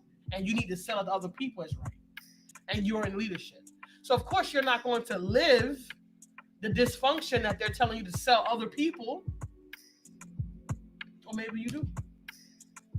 Right? So when we're working through the world and we're looking at our African genius, it's important for us to redirect our minds and get back to the beginning. When African people had power, when African people were at the top of their game in all places, and they didn't need permission to be great. Right. They just were. Right. They're still trying to they manipulated over the past 50 years, they've manipulated the Egyptians to take ownership of Egypt and make themselves sit apart from Africa. Because the Egyptians you see in Egypt now are expression of migration, genetics, and time. They're not the original Egyptians that were there. So they are invested in anti-blackness. They're also, they have horrible complex issues, color complex issues. So they have pulled themselves away from the continent of Africa as if Egypt is not a part of Africa. Right. Like the Middle East. Egypt is Africa. It's not a part of the Middle East. It is a part of Africa, right? So they manipulated that piece in order to align themselves with people who are having a white cultural consciousness. And all of this happens sneakily through time, through contract and treaty, and through social context and how the information has been put out there, that you got to ask people, they really think Egypt is not a part of Africa. We tripping. They're like, wow, like African people have to take back Egypt. So someone said that, there's a whole lot of conscious people, but there was more civilizations and more life going on in Africa besides the Hotep. Well, first of all, there's a reason why Africans have put so much emphasis on Egypt. Just for the ignorant African who put that post on their timeline. Yes, there were many more civilizations than Kemet. Kemet wasn't the only one. That was, Ethiopia, Songhai, you have Mali, you have so many, Benin, you have so many different civilizations, incremental timeline, because we're not looking at the last 40,000 years. We're looking at the past 100,000 years. And because white-centered consciousness cut across the timeline to put themselves in the front of the room, when they're the last in civilization-wise to develop on the social landscape. On the human and social landscape, people who are having a white cultural experience, they have something to prove because they just got here. They're the last to evolve. They're the last to contribute. In fact, the majority of what they contribute is really remix, resize somebody else's stuff. They really didn't come up with anything brand new. Nothing. Death and destruction, a whole lot of disease, a lot of that. They are the authors of that, primarily. You don't have a huge landscape of millions and millions of people just dropping dead from some pestilence. Just like that. They actually had sewage systems and waste management and agriculture that has been going on way before Africa met any Europeans. We're Africans, 1.4 billion people in the African continent. 1.6 billion people still on the African continent. Didn't get there just yesterday. Been near for hundreds and hundreds and hundreds, thousands and thousands, tens of thousands of years. They've been right there. They didn't just get there yesterday. But this 13% of the world population has stretched itself with the lies and deception across the planet. So it's important for African people not to see themselves as they have to see themselves as a part of a whole. Not as in the singular. as a part of a whole, as a part of a global consciousness. It's a responsible world citizen. Because the impact that is being made, that is to the detriment of African people, is being made globally. This is why Gates is over here making, Kenyan women, giving them some shots and making them sterile. Like, this is madness. This is absolute madness. And you all have to figure out how to choke these folks up at some of their stuff, but you actually have to deal with the reality of what they're creating. That's the first thing, so that you can begin to devise solutions to stop what they're doing. Right. If you continue to pretend it's not happening, you will not create fail-safes for yourself and people. Right? And Africans have to get off their asses and actually look at what's in their hands. Because African people are really not helpless. We watched a video of a brother build a house in a ditch with mud and water. Yeah. Mud and water. Oh, I don't want to live in no mud house. You see? They got you thinking about that. I don't want to live in no mud house, but you're not really homeless. Right. Oh, I ain't living in no mud house. You don't live in no mud house. No, I don't live in a mud house because I actually don't have to live in a mud house. But if I needed to live in a mud house, I could. Right. And I could actually build it myself. Even before I saw these videos. But I'm just saying. Right. Because I'm digging into African genius. I'm just saying. You got to think about these things because, like, today is what it is, but what's happening right now is something that we would have never thought was going to happen 10 years from now. The whole country shut down for a whole year. Mm-hmm. Whoever thought that was possible? African people should have been the ones, the catalyst to do that. Right. To shut shit down through boycott. Yeah. And cause a forced financial restructuring for this system. But now they're doing it. And guess who's getting the last notice? Right, on their terms. They're doing it on their terms. They're doing it on their terms. And they got to plan it out. And all of these leaders, they're all getting their pharmaceutical coin right now. They're getting their pharmaceutical come up right now. This is a hustle. This is a straight con right now, and they're running it. Mm-hmm. And we sitting here looking at this. Yeah. And we're putting ourselves subject to this. And some of us that's living right now won't even be living when the full ramifications of this shows up. Right. That's what they know. That's what they always do. Yeah. That's what they know. Then we're going to die. Those folks are going to die out with nothing being done for the future generation, and then they're just literally just going to have to deal with it. They're just going to and try to again in the pressure cooker. Don't know where to go, where they're going, where they came from, with any of it. They're just going to have to deal with it because we weren't we didn't position ourselves enough to get in front of it. Get in front of it, to change it, to change the situation. At least throw the kibosh in there, throw them off, delay them some. Right. Because they moving fast. So every day they change and switching up the narrative, and we fall victim to it. Right. And it's in a sad space because even the continent is impacted by it. Right. It's a difference to be with your people and be within the culture of the African continent and be in that space of home. But a lot of our brothers and sisters are also beguiled by that, beguiled by the foolishness of what America has put forth. But we still got to push through it, right? And it's better to still be in the space and cultivate with our people in a way that's different than the constant cut across of white-centered consciousness being in the space when we're trying to heal. We got to get rid of that. We have to stop that. So. Yeah, there's some things that we got to look at our practical living. And, it's a practice. And this is part of the reason why some of our development is a little bit stagnant in some of those places because it is really a practice. It's really a constant practice. It's really something that you get to do every day. Yeah. And there's going to be a lot that you may end up having to cut loose. There's a lot of things that you may have to give up. But you give up certain things because it wasn't right to begin with, but you gain so much. Right. You gain so much. We move into a place where, for us, we run a lean ship. I tell people, I said, no, this is an excess. I actually haven't done it this year or last year. It's time for me to start to go through these closets and start pulling out some of the stuff. And, one of the most precious things to me is my books. That's really all of it is. I've had my books. They travel with me. I've lived in 4 states with these books, with my books. And my library steadily grows. I haven't had any clothes that I've kept that long. I mean, I'll keep a dress for 10 years right quick. I have boots that are 12 years old. And I just gonna get my lift on my boots. For those that don't know what a lift is, you take your boots or your shoes to a cobbler. So this is why you buy well-made shoes so that you don't have to buy a new pair of boots every season. So I was working, so I'm wearing dress boots. So I take those boots to the cobbler and they put a new heel on the boot. And that heel lasts me for a year, 2, maybe 3 years.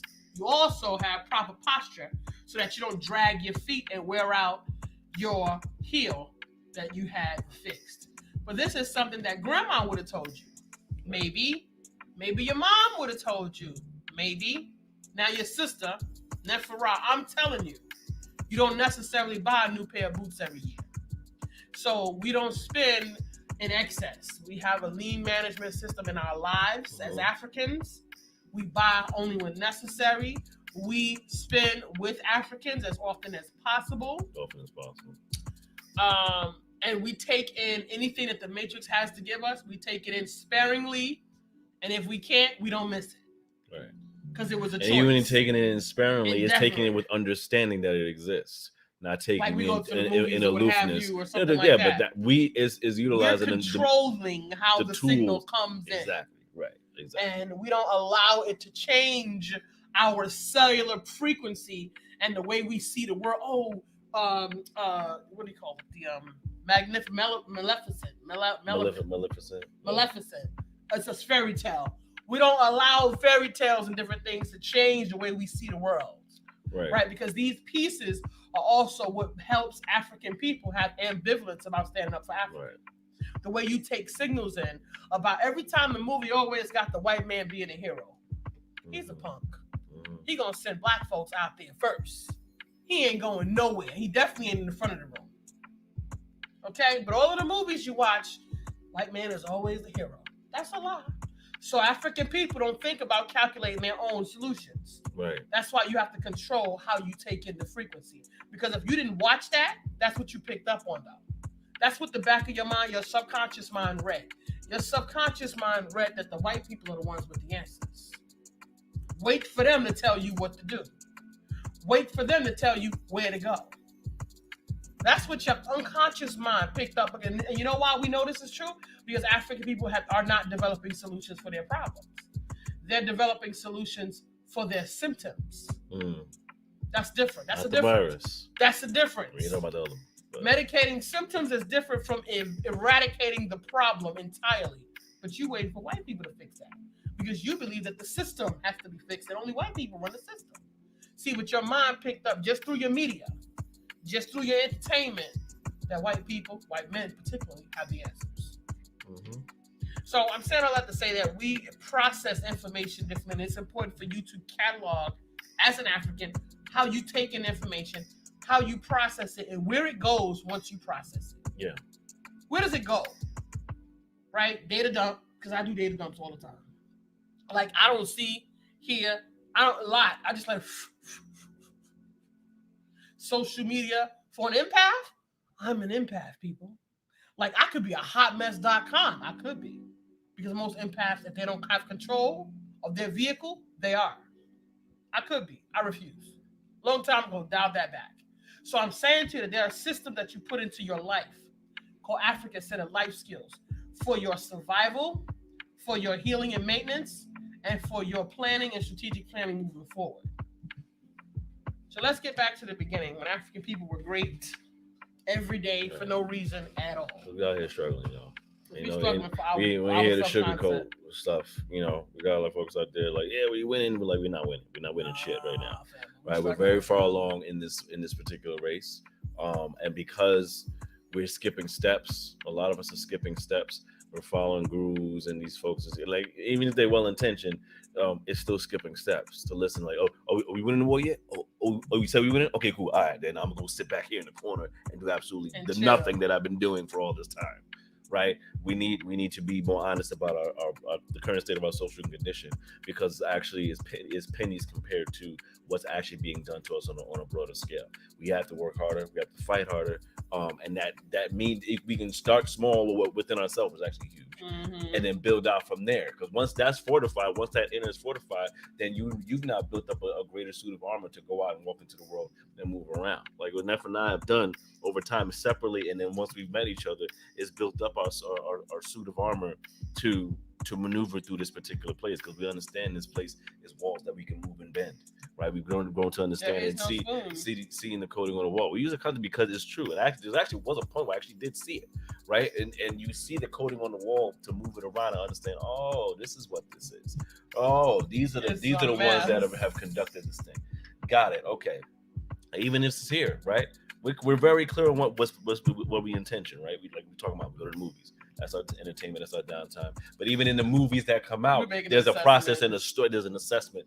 Every single movie. We enjoy the movie and also leave with an assessment of what was being created. What was the consciousness that made the movie? What was the storyline? Who were the characters playing the role? What social constructs were activated with the archetypes, right? Activated within the storyline. X, Y, Z, and third. Even we enjoy the overarching story. There's always still something that's like, really, that we could have dealt without that, but we realize that's a reality, right?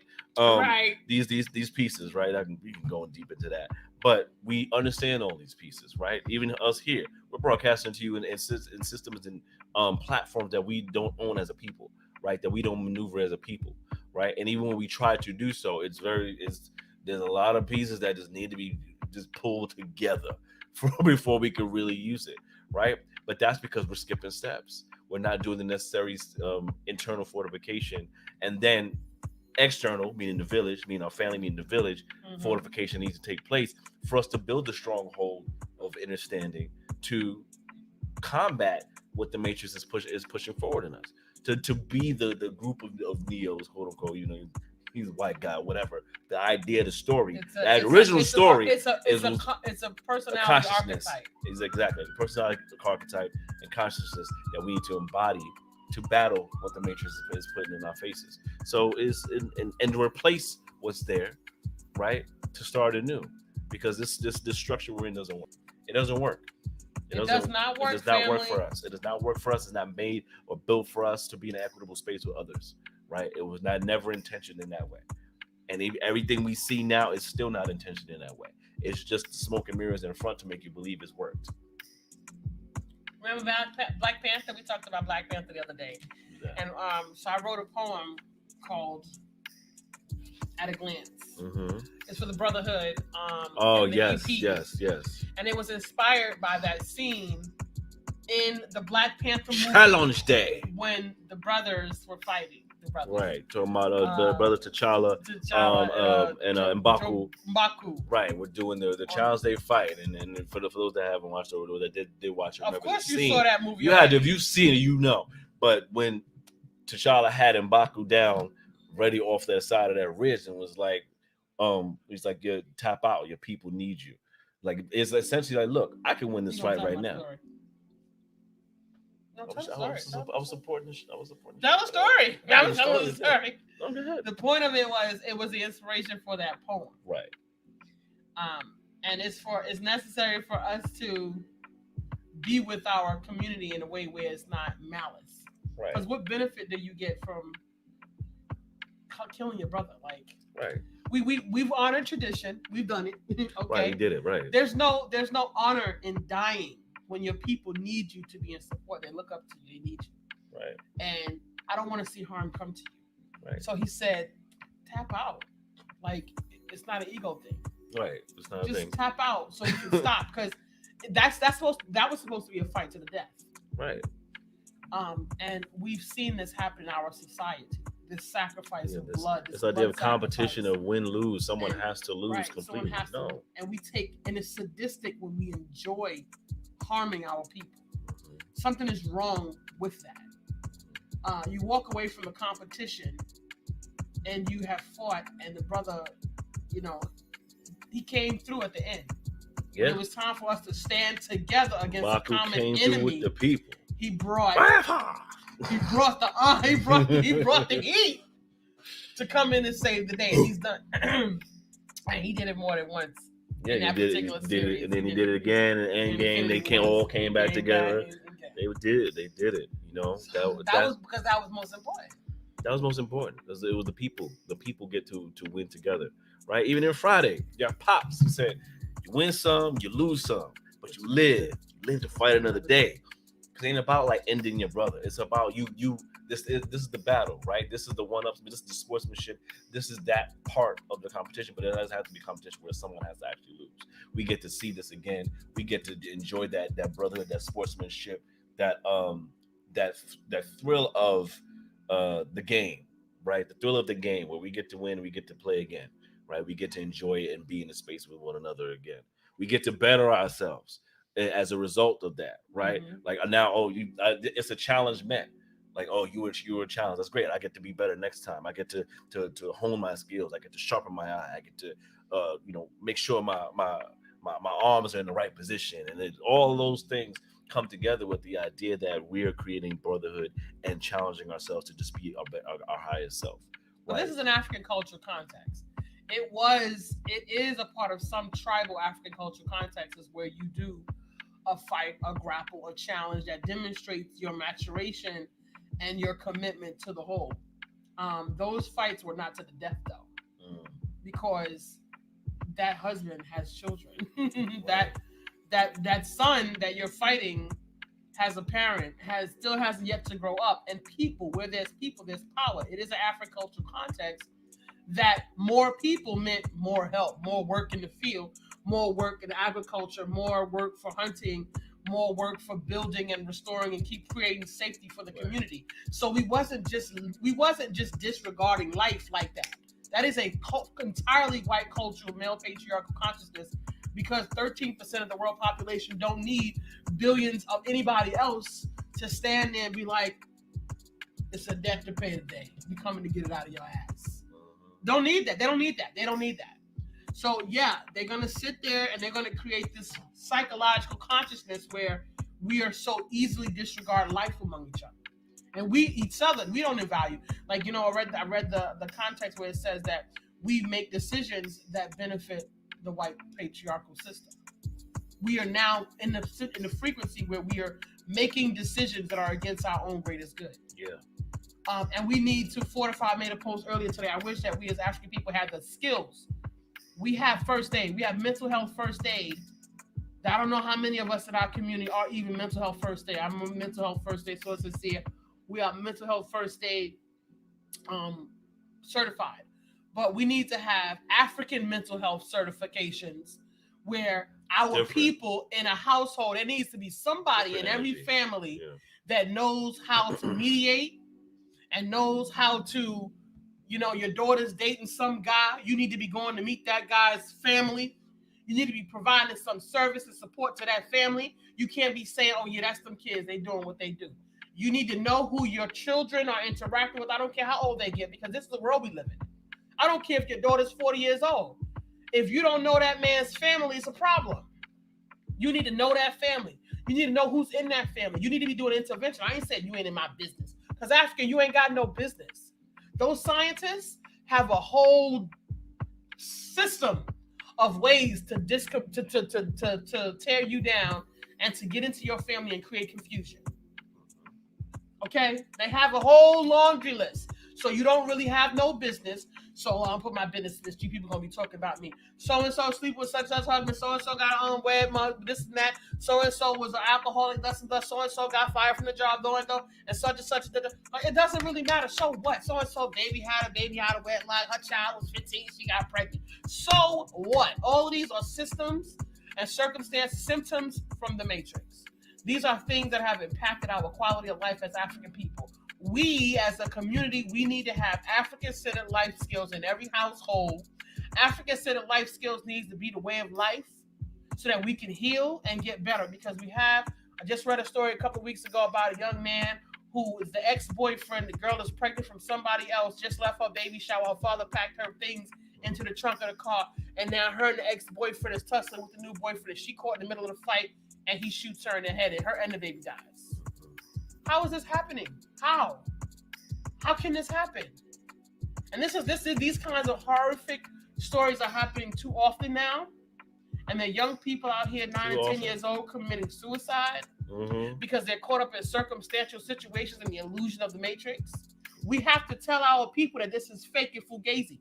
We have to stop contributing to perpetuating the lies and the allegiance and accolades in the matrix, because our people have situational depression that causes them to act reckless, suicidal ideations, hopelessness, because they're not measuring up in the matrix, because they're not able to get the friendships, and they don't have social skills, because guess what? We haven't socialized our people to be human. We've only socialized our people to bubble in at school and to, get good grades. And some of us aren't getting good grades. And our children are still out there, picking and bullying and making fun of each other. Why are our children still doing this? What are these parents at these homes, in these homes, teaching these children? What are these mischief? We got kids right now. Everybody's teaching little kids to be grown. Everybody trying to pimp their child out to the system to see can their child get some kind of modeling thing. You know what's in the system. We wouldn't have to do any of these things if we insulated our community. If we made a way for our people to be well off, right, without the matrix. That's what the benefit of coming together as a unit does. So that we don't have to sign up into these places and spaces that cause us to lose pieces of ourselves and soul, and then we anchor and usher our children right on into the slaughter. Go ahead over there and do it like this. You know full and well when your kids go over there, they're going to lose pieces of themselves. Because they didn't start with a full African landscape to begin with. Okay, they put on some costumes, they wear dashiki, they go to Kwanzaa, they light a few candles. That's nice. But what now?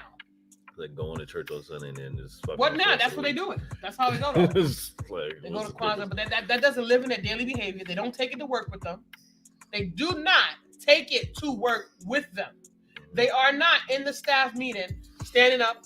Listen, I'm at the work. I got to stand up for these. I got to it's not in their lives.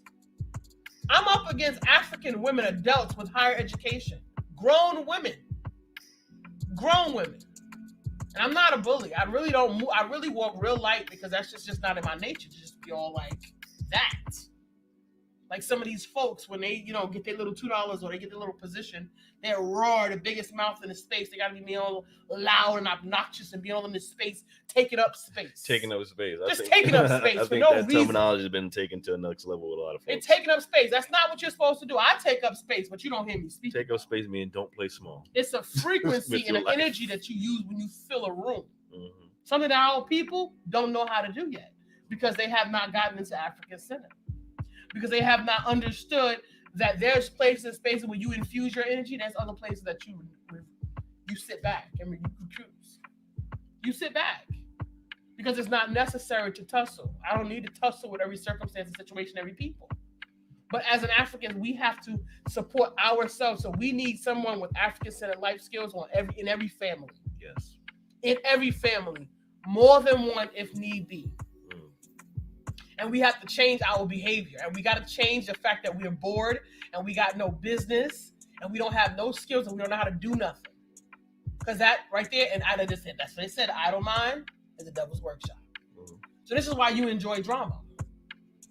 This is why you're sadistic. This is why you like to see madness. You have to do something about that.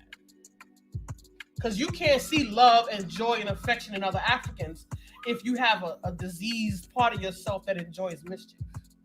So no, you're not going to enjoy seeing progress and love and happiness on other Africans. You can smile and you can pasty up your face and you can weave it up and do whatever you want to do with it and take a nice picture. But your spirit, because beauty is from the inside, it's still coming out your face. So that's something that we as a community, we get to work on those behaviors. And African Center Life Skills takes care of that. Because once you love yourself from the inside, you don't have to worry about any of those things. Fine, we all like to look nice. We all like to, wear nice clothes. And because, it is an African cultural consciousness to be fly. Okay. I don't care what tribe you from. They come through and they put their weight on it. I'm just saying. All right? That's a part of our cultural consciousness also. But that's not a singular event. It's a part of our full cultural landscape and our full cultural expression.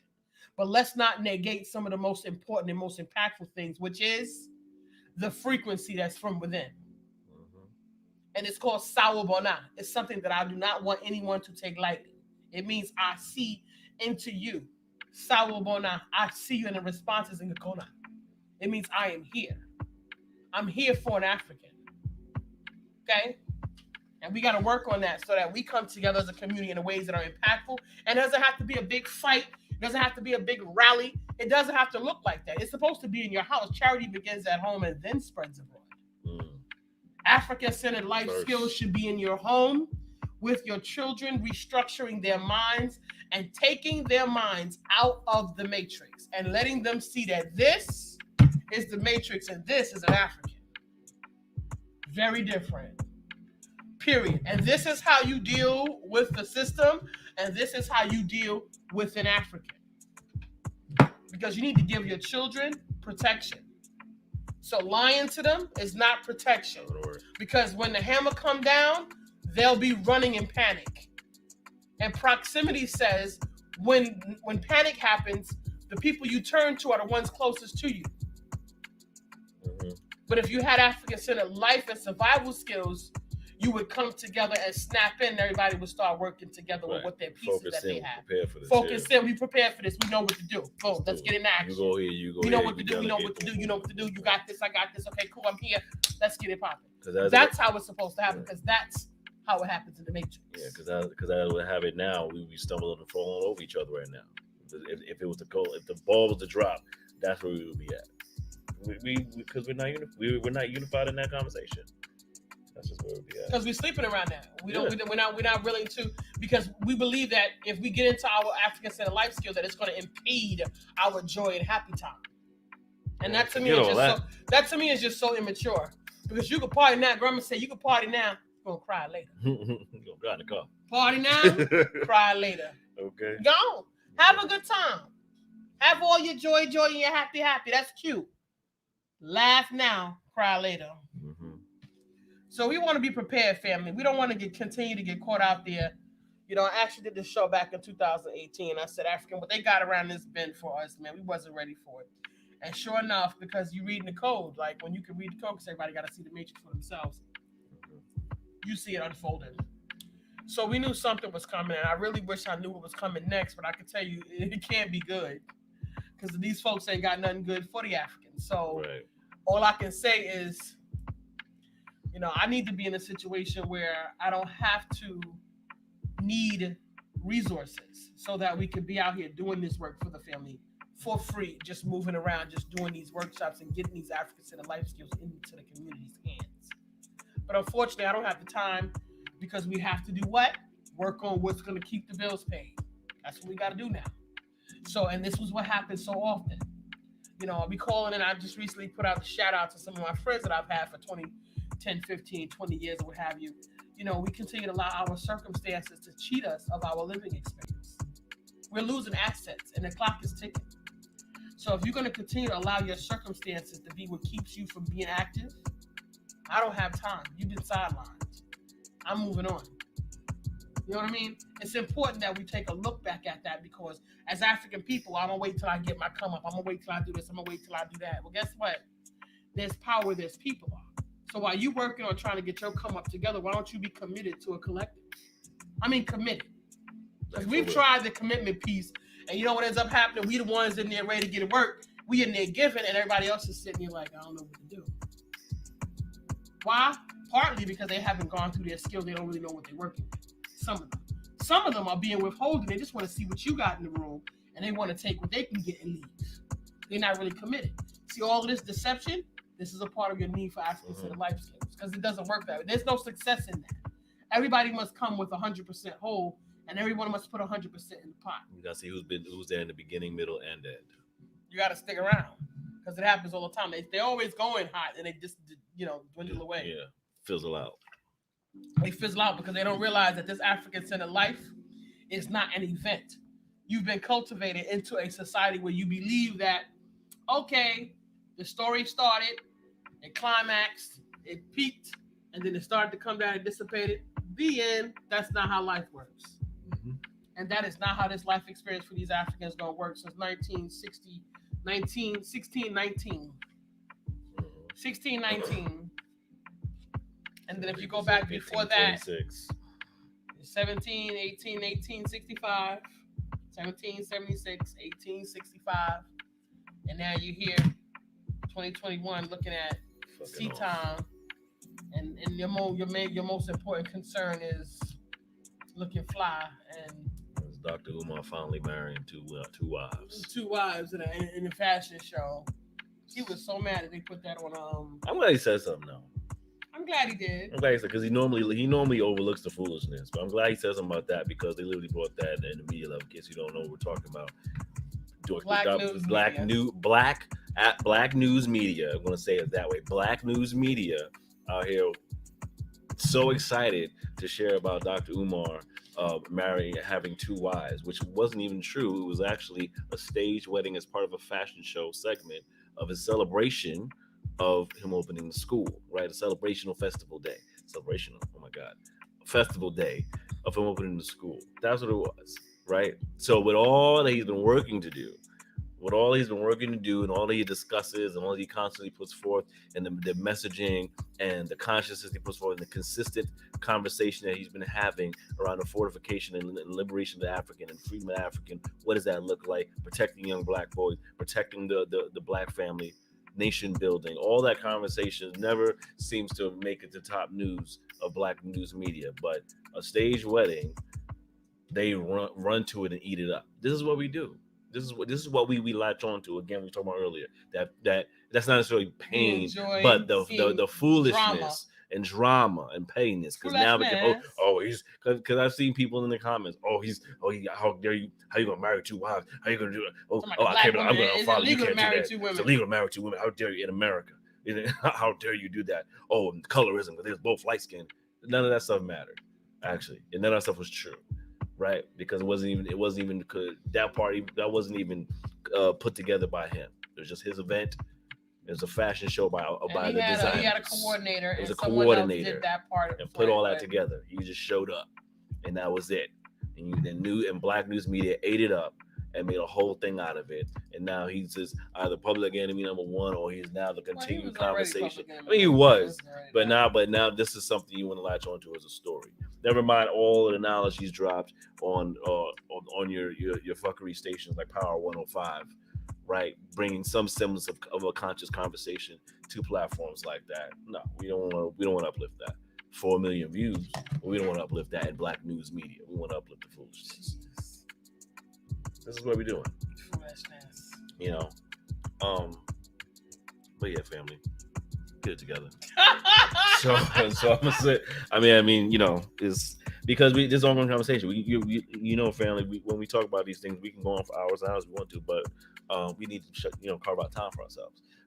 So we come back to you each week with these conversations on Soundbytes in various ways to flesh it out and build it out. So we just hope that you continue the conversation with us. We hope that you stay in the chats with us and talk about these things and share your thoughts, because we do appreciate hearing how our people are synthesizing these conversations we're having. We try to be very intentional in how we have these conversations and not careless, as we've seen in other spaces of how these conversations are had. This is not edutainment. This is us bringing information to our people as we've synthesized it and understood it, and sharing it out through our analysis and assessment, with the hopes and intention to help you do the same, right? If you needed a starting point or need a continuation point, we're here to do that for you with it, what we have, right? And learn as well, right? Because this constant living is a learning experience. When you stop learning, you're dead. So we continue. There's always something to learn. There's always evolution to be had within ourselves. And we're not at the space yet. So there's a lot of learning to do. There's a lot of work to do. There's a lot of evolving to do as a people.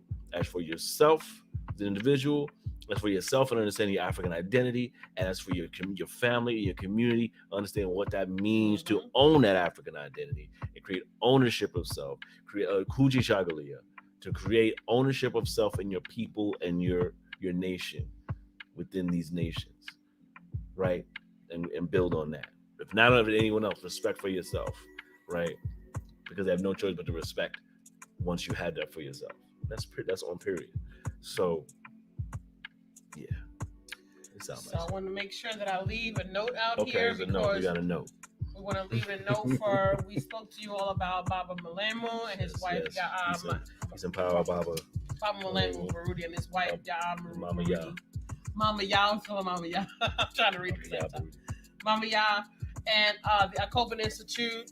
So I'm going to read their statement, their annual fundraising statement. And it is to help educate African people in the work we have chosen to do, and to be the best to the best of our ability. We have applied our time, energy, and resources to this promise for the last 22 academic years as Afrikan Institute.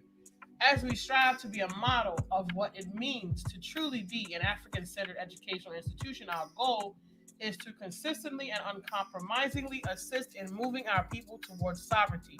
Without question, we have not been alone. So we recognize and humbly give thanks for the generous support of our community throughout these challenging years. As we remain committed to this nation-building work, we ask that you assist in strengthening and sustaining Afrikan through your continued financial support, especially during October, our newly chosen annual fundraising drive month. Madasi Pa, Modupre, Asambisana, Dua, thank you, and Abibi Fahodie. You can make your donation to the Afrikan Institute at PayPal, YAABARUTI at yahoo.com, or Cash App at $YAAMBARUTI. And that information will be put into the comments. Please make a donation. They are accepting donations now through the month of October, the October annual fundraising. And they are based in Atlanta, but their conferences and they're constantly, they have the women's meeting every 3 months. I've been attending. They have the men's meeting every 3 months. They have several different Kabuka, just went to the Centered Conference that they just had a class, and right now he's doing Common Sense Security. There's many different ways to get involved and to get your African-centered life skills practices on, and you can't get them everywhere. Because a lot of times it's a lot of song and dance, and it's not necessarily centered around African-centered consciousness with practical, applicable, and actionable application for your daily living experience within this social context. So please support. I'm going to put it down in the comments for you to make a donation to the Afrikan Institute, Baba Malemu and Mama Ya. Sure. And also, remember, you can make donations as well to Soundbytes International Radio. We do have our Cash App as well, Yes. $Soundbytes Radio. If you do find value in what we bring to these conversations weekly as well, support these African institutions and African spaces that provide a space for understanding and understanding what it means to own yourself as a fully realized African. And also, make sure that you're following us on Facebook and Instagram. We're on Facebook at Soundbytes INT Radio, Instagram at Soundbytes International Radio. And make sure you subscribe on YouTube at Soundbytes International Radio. Please subscribe on YouTube. We are live on YouTube and Facebook right now. So please subscribe to that channel, as well as follow our Soundbytes International Radio audio podcast of our past seasons of this conversation on Spotify and Apple Podcasts. So make sure you do that, family. Stick with us. Each week here, we broadcast again live on Facebook and YouTube, Soundbytes International Radio on Monday nights, 9 p.m. Eastern Standard Time, to bring these conversations to you, rugged and raw, and real, and honest and loving, with an uplift in mind at all time. Be with it. Be with the conversation. Join the conversation. Share your thoughts. Share your support, your grievances, your questions, your concerns. It's all in between. This is we if nothing else, this is a safe space for building out that conversation, right? We don't tolerate anything else outside of that, right? So we're here for the positive fortification of the African, positive in a real way, not that toxic stuff, but for the reinforcement of the trust you get to have in your African identity, African self, right? That's what we're about. So, as always, we close out. Is anything else you want to say? Okay. As always, we close out on with the high energy with our brother, the Real Bricks, and myself. Get into and it. AJ Throwback is I am. We get into the power of I am because we believe in The artist formerly known as P. Right. Evolution. So I was talking about earlier, evolution, understanding where you are in your space and time in the chapter of your story, right? Where are you in the chapter? Absolutely. Where are you? Think about that homework. Go think about where you are. Not like physical location, maybe, yeah, but also where you are in your journey, right? Think about that. Really think about it. Dig deep because you might learn a lot. You will learn a lot. But that's tapping into the power of your I am. So if you stick with us, rock with us, have a little fun now, get the vibes up, and Soundbytes, y'all. So you already know what it is. We'll be at you. It is. I walk the face of the earth with a boldness which makes people ask who sent you. I tell them I am. They tell me that's a cute affirmation, but it's not an answer. I reply, listen again. My affirmation is your answer. This is the power of I am. This is the greatness of I am. Look at the strength that I have. None of the truth can deny that. Hear the proof in the hi-hat. Eternal reflection, I digress.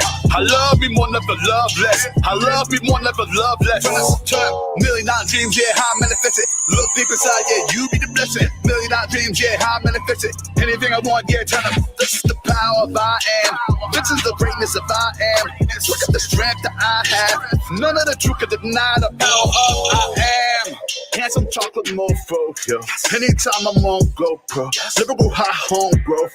Living spots with a cold so low. This is without morale so low. So I pitched it fast, pitch it slow. Till the cows call home, bro. It didn't make sense. I was told as a child I wouldn't be shit. Revenge on my mind, started flipping the script. They fed me lies, started puking that shit. They treated me different, I embraced that shit. You know the ones that be closest to you to be the family ties. Sacred bonds, seeing plenty murder, dirty service, little cuz, cock up with a dirty burner. But better believe in me 1,000%. Bet I achieved what I was sitting here to get, and I couldn't resist. Kill these niggas with their toxicness without a popping piss, so monotonous. Told myself I couldn't rock with this. Hanging with goofies couldn't get rich. True blood suckers couldn't see bliss, couldn't see shit. Cold face, nigga, you dead wrong. I ain't regurgitating, percolating, singing the same song. I'm blessed all day long, lame all day long. Having a form of godliness, but denying the power thereof. Fuck nigga, I am. Grind. I'm totally surprised that I ain't lost my mind. Had to take setbacks and learn to accept facts that those I gave jetpacks that no planes don't fly. Now I'm in no space, so wasting my time. Focus my glow to shift paradigms. My get up and go to keep my folks from dying. So I'm on the road with a goal that's refined. Yeah, riding with a mean vision. Reflecting from every angle through a clean prism. Tough matter reflecting in technicolor and gray. When I lost my mother, found peace aside my queen, and I leaned in on my brothers. Yeah, my art was shaping up the grand scheme. I don't wrestle to the mat on my damn demons. In a matter of time, became a champion. Now my everyday mantra to do the damn thing. So my aim to pack out every arena, inspire the future leaders with every line of the levers of God and unbelievers. Do what they can't conceive us, love what we do and leave us. Brick, they never see us. Woo! God damn, I'm feeling good, motherfuck. What they say, I'm doing what they never would. Yeah. Get a grasp on your life, yeah. Pay many sacrificial prices. Podium done playing nice, yeah. They're gonna recognize who the nice is. From the north to the southeast, kicking others every lane, share about seats. I'm in line with it, man. You cannot be. Say anything I won't yet. This is the power of I am. This is the greatness of I am. Look at the strength that I have. None of the truth can deny that. Hear the proof in the hi-hat. Eternal reflection, I digress. I love me more, never love less. I love me more, never love less. Turn $1,000,000 dreams, yeah, how I manifest it. Look deep inside, yeah, you be the blessing. $1,000,000 dreams, yeah, how I manifest it. Anything I want, yeah, turn up. This is the power of I am. This is the greatness of I am. Look at the strength that I have. None of the truth can deny the power of Man, I ain't I am. talking in terms of I wish, I want to, or even I will anymore. Only things I proclaim, I do, I have, and I am. I do as my ancestors instruct. I have all I need to effect change, and I am a living magnification of God.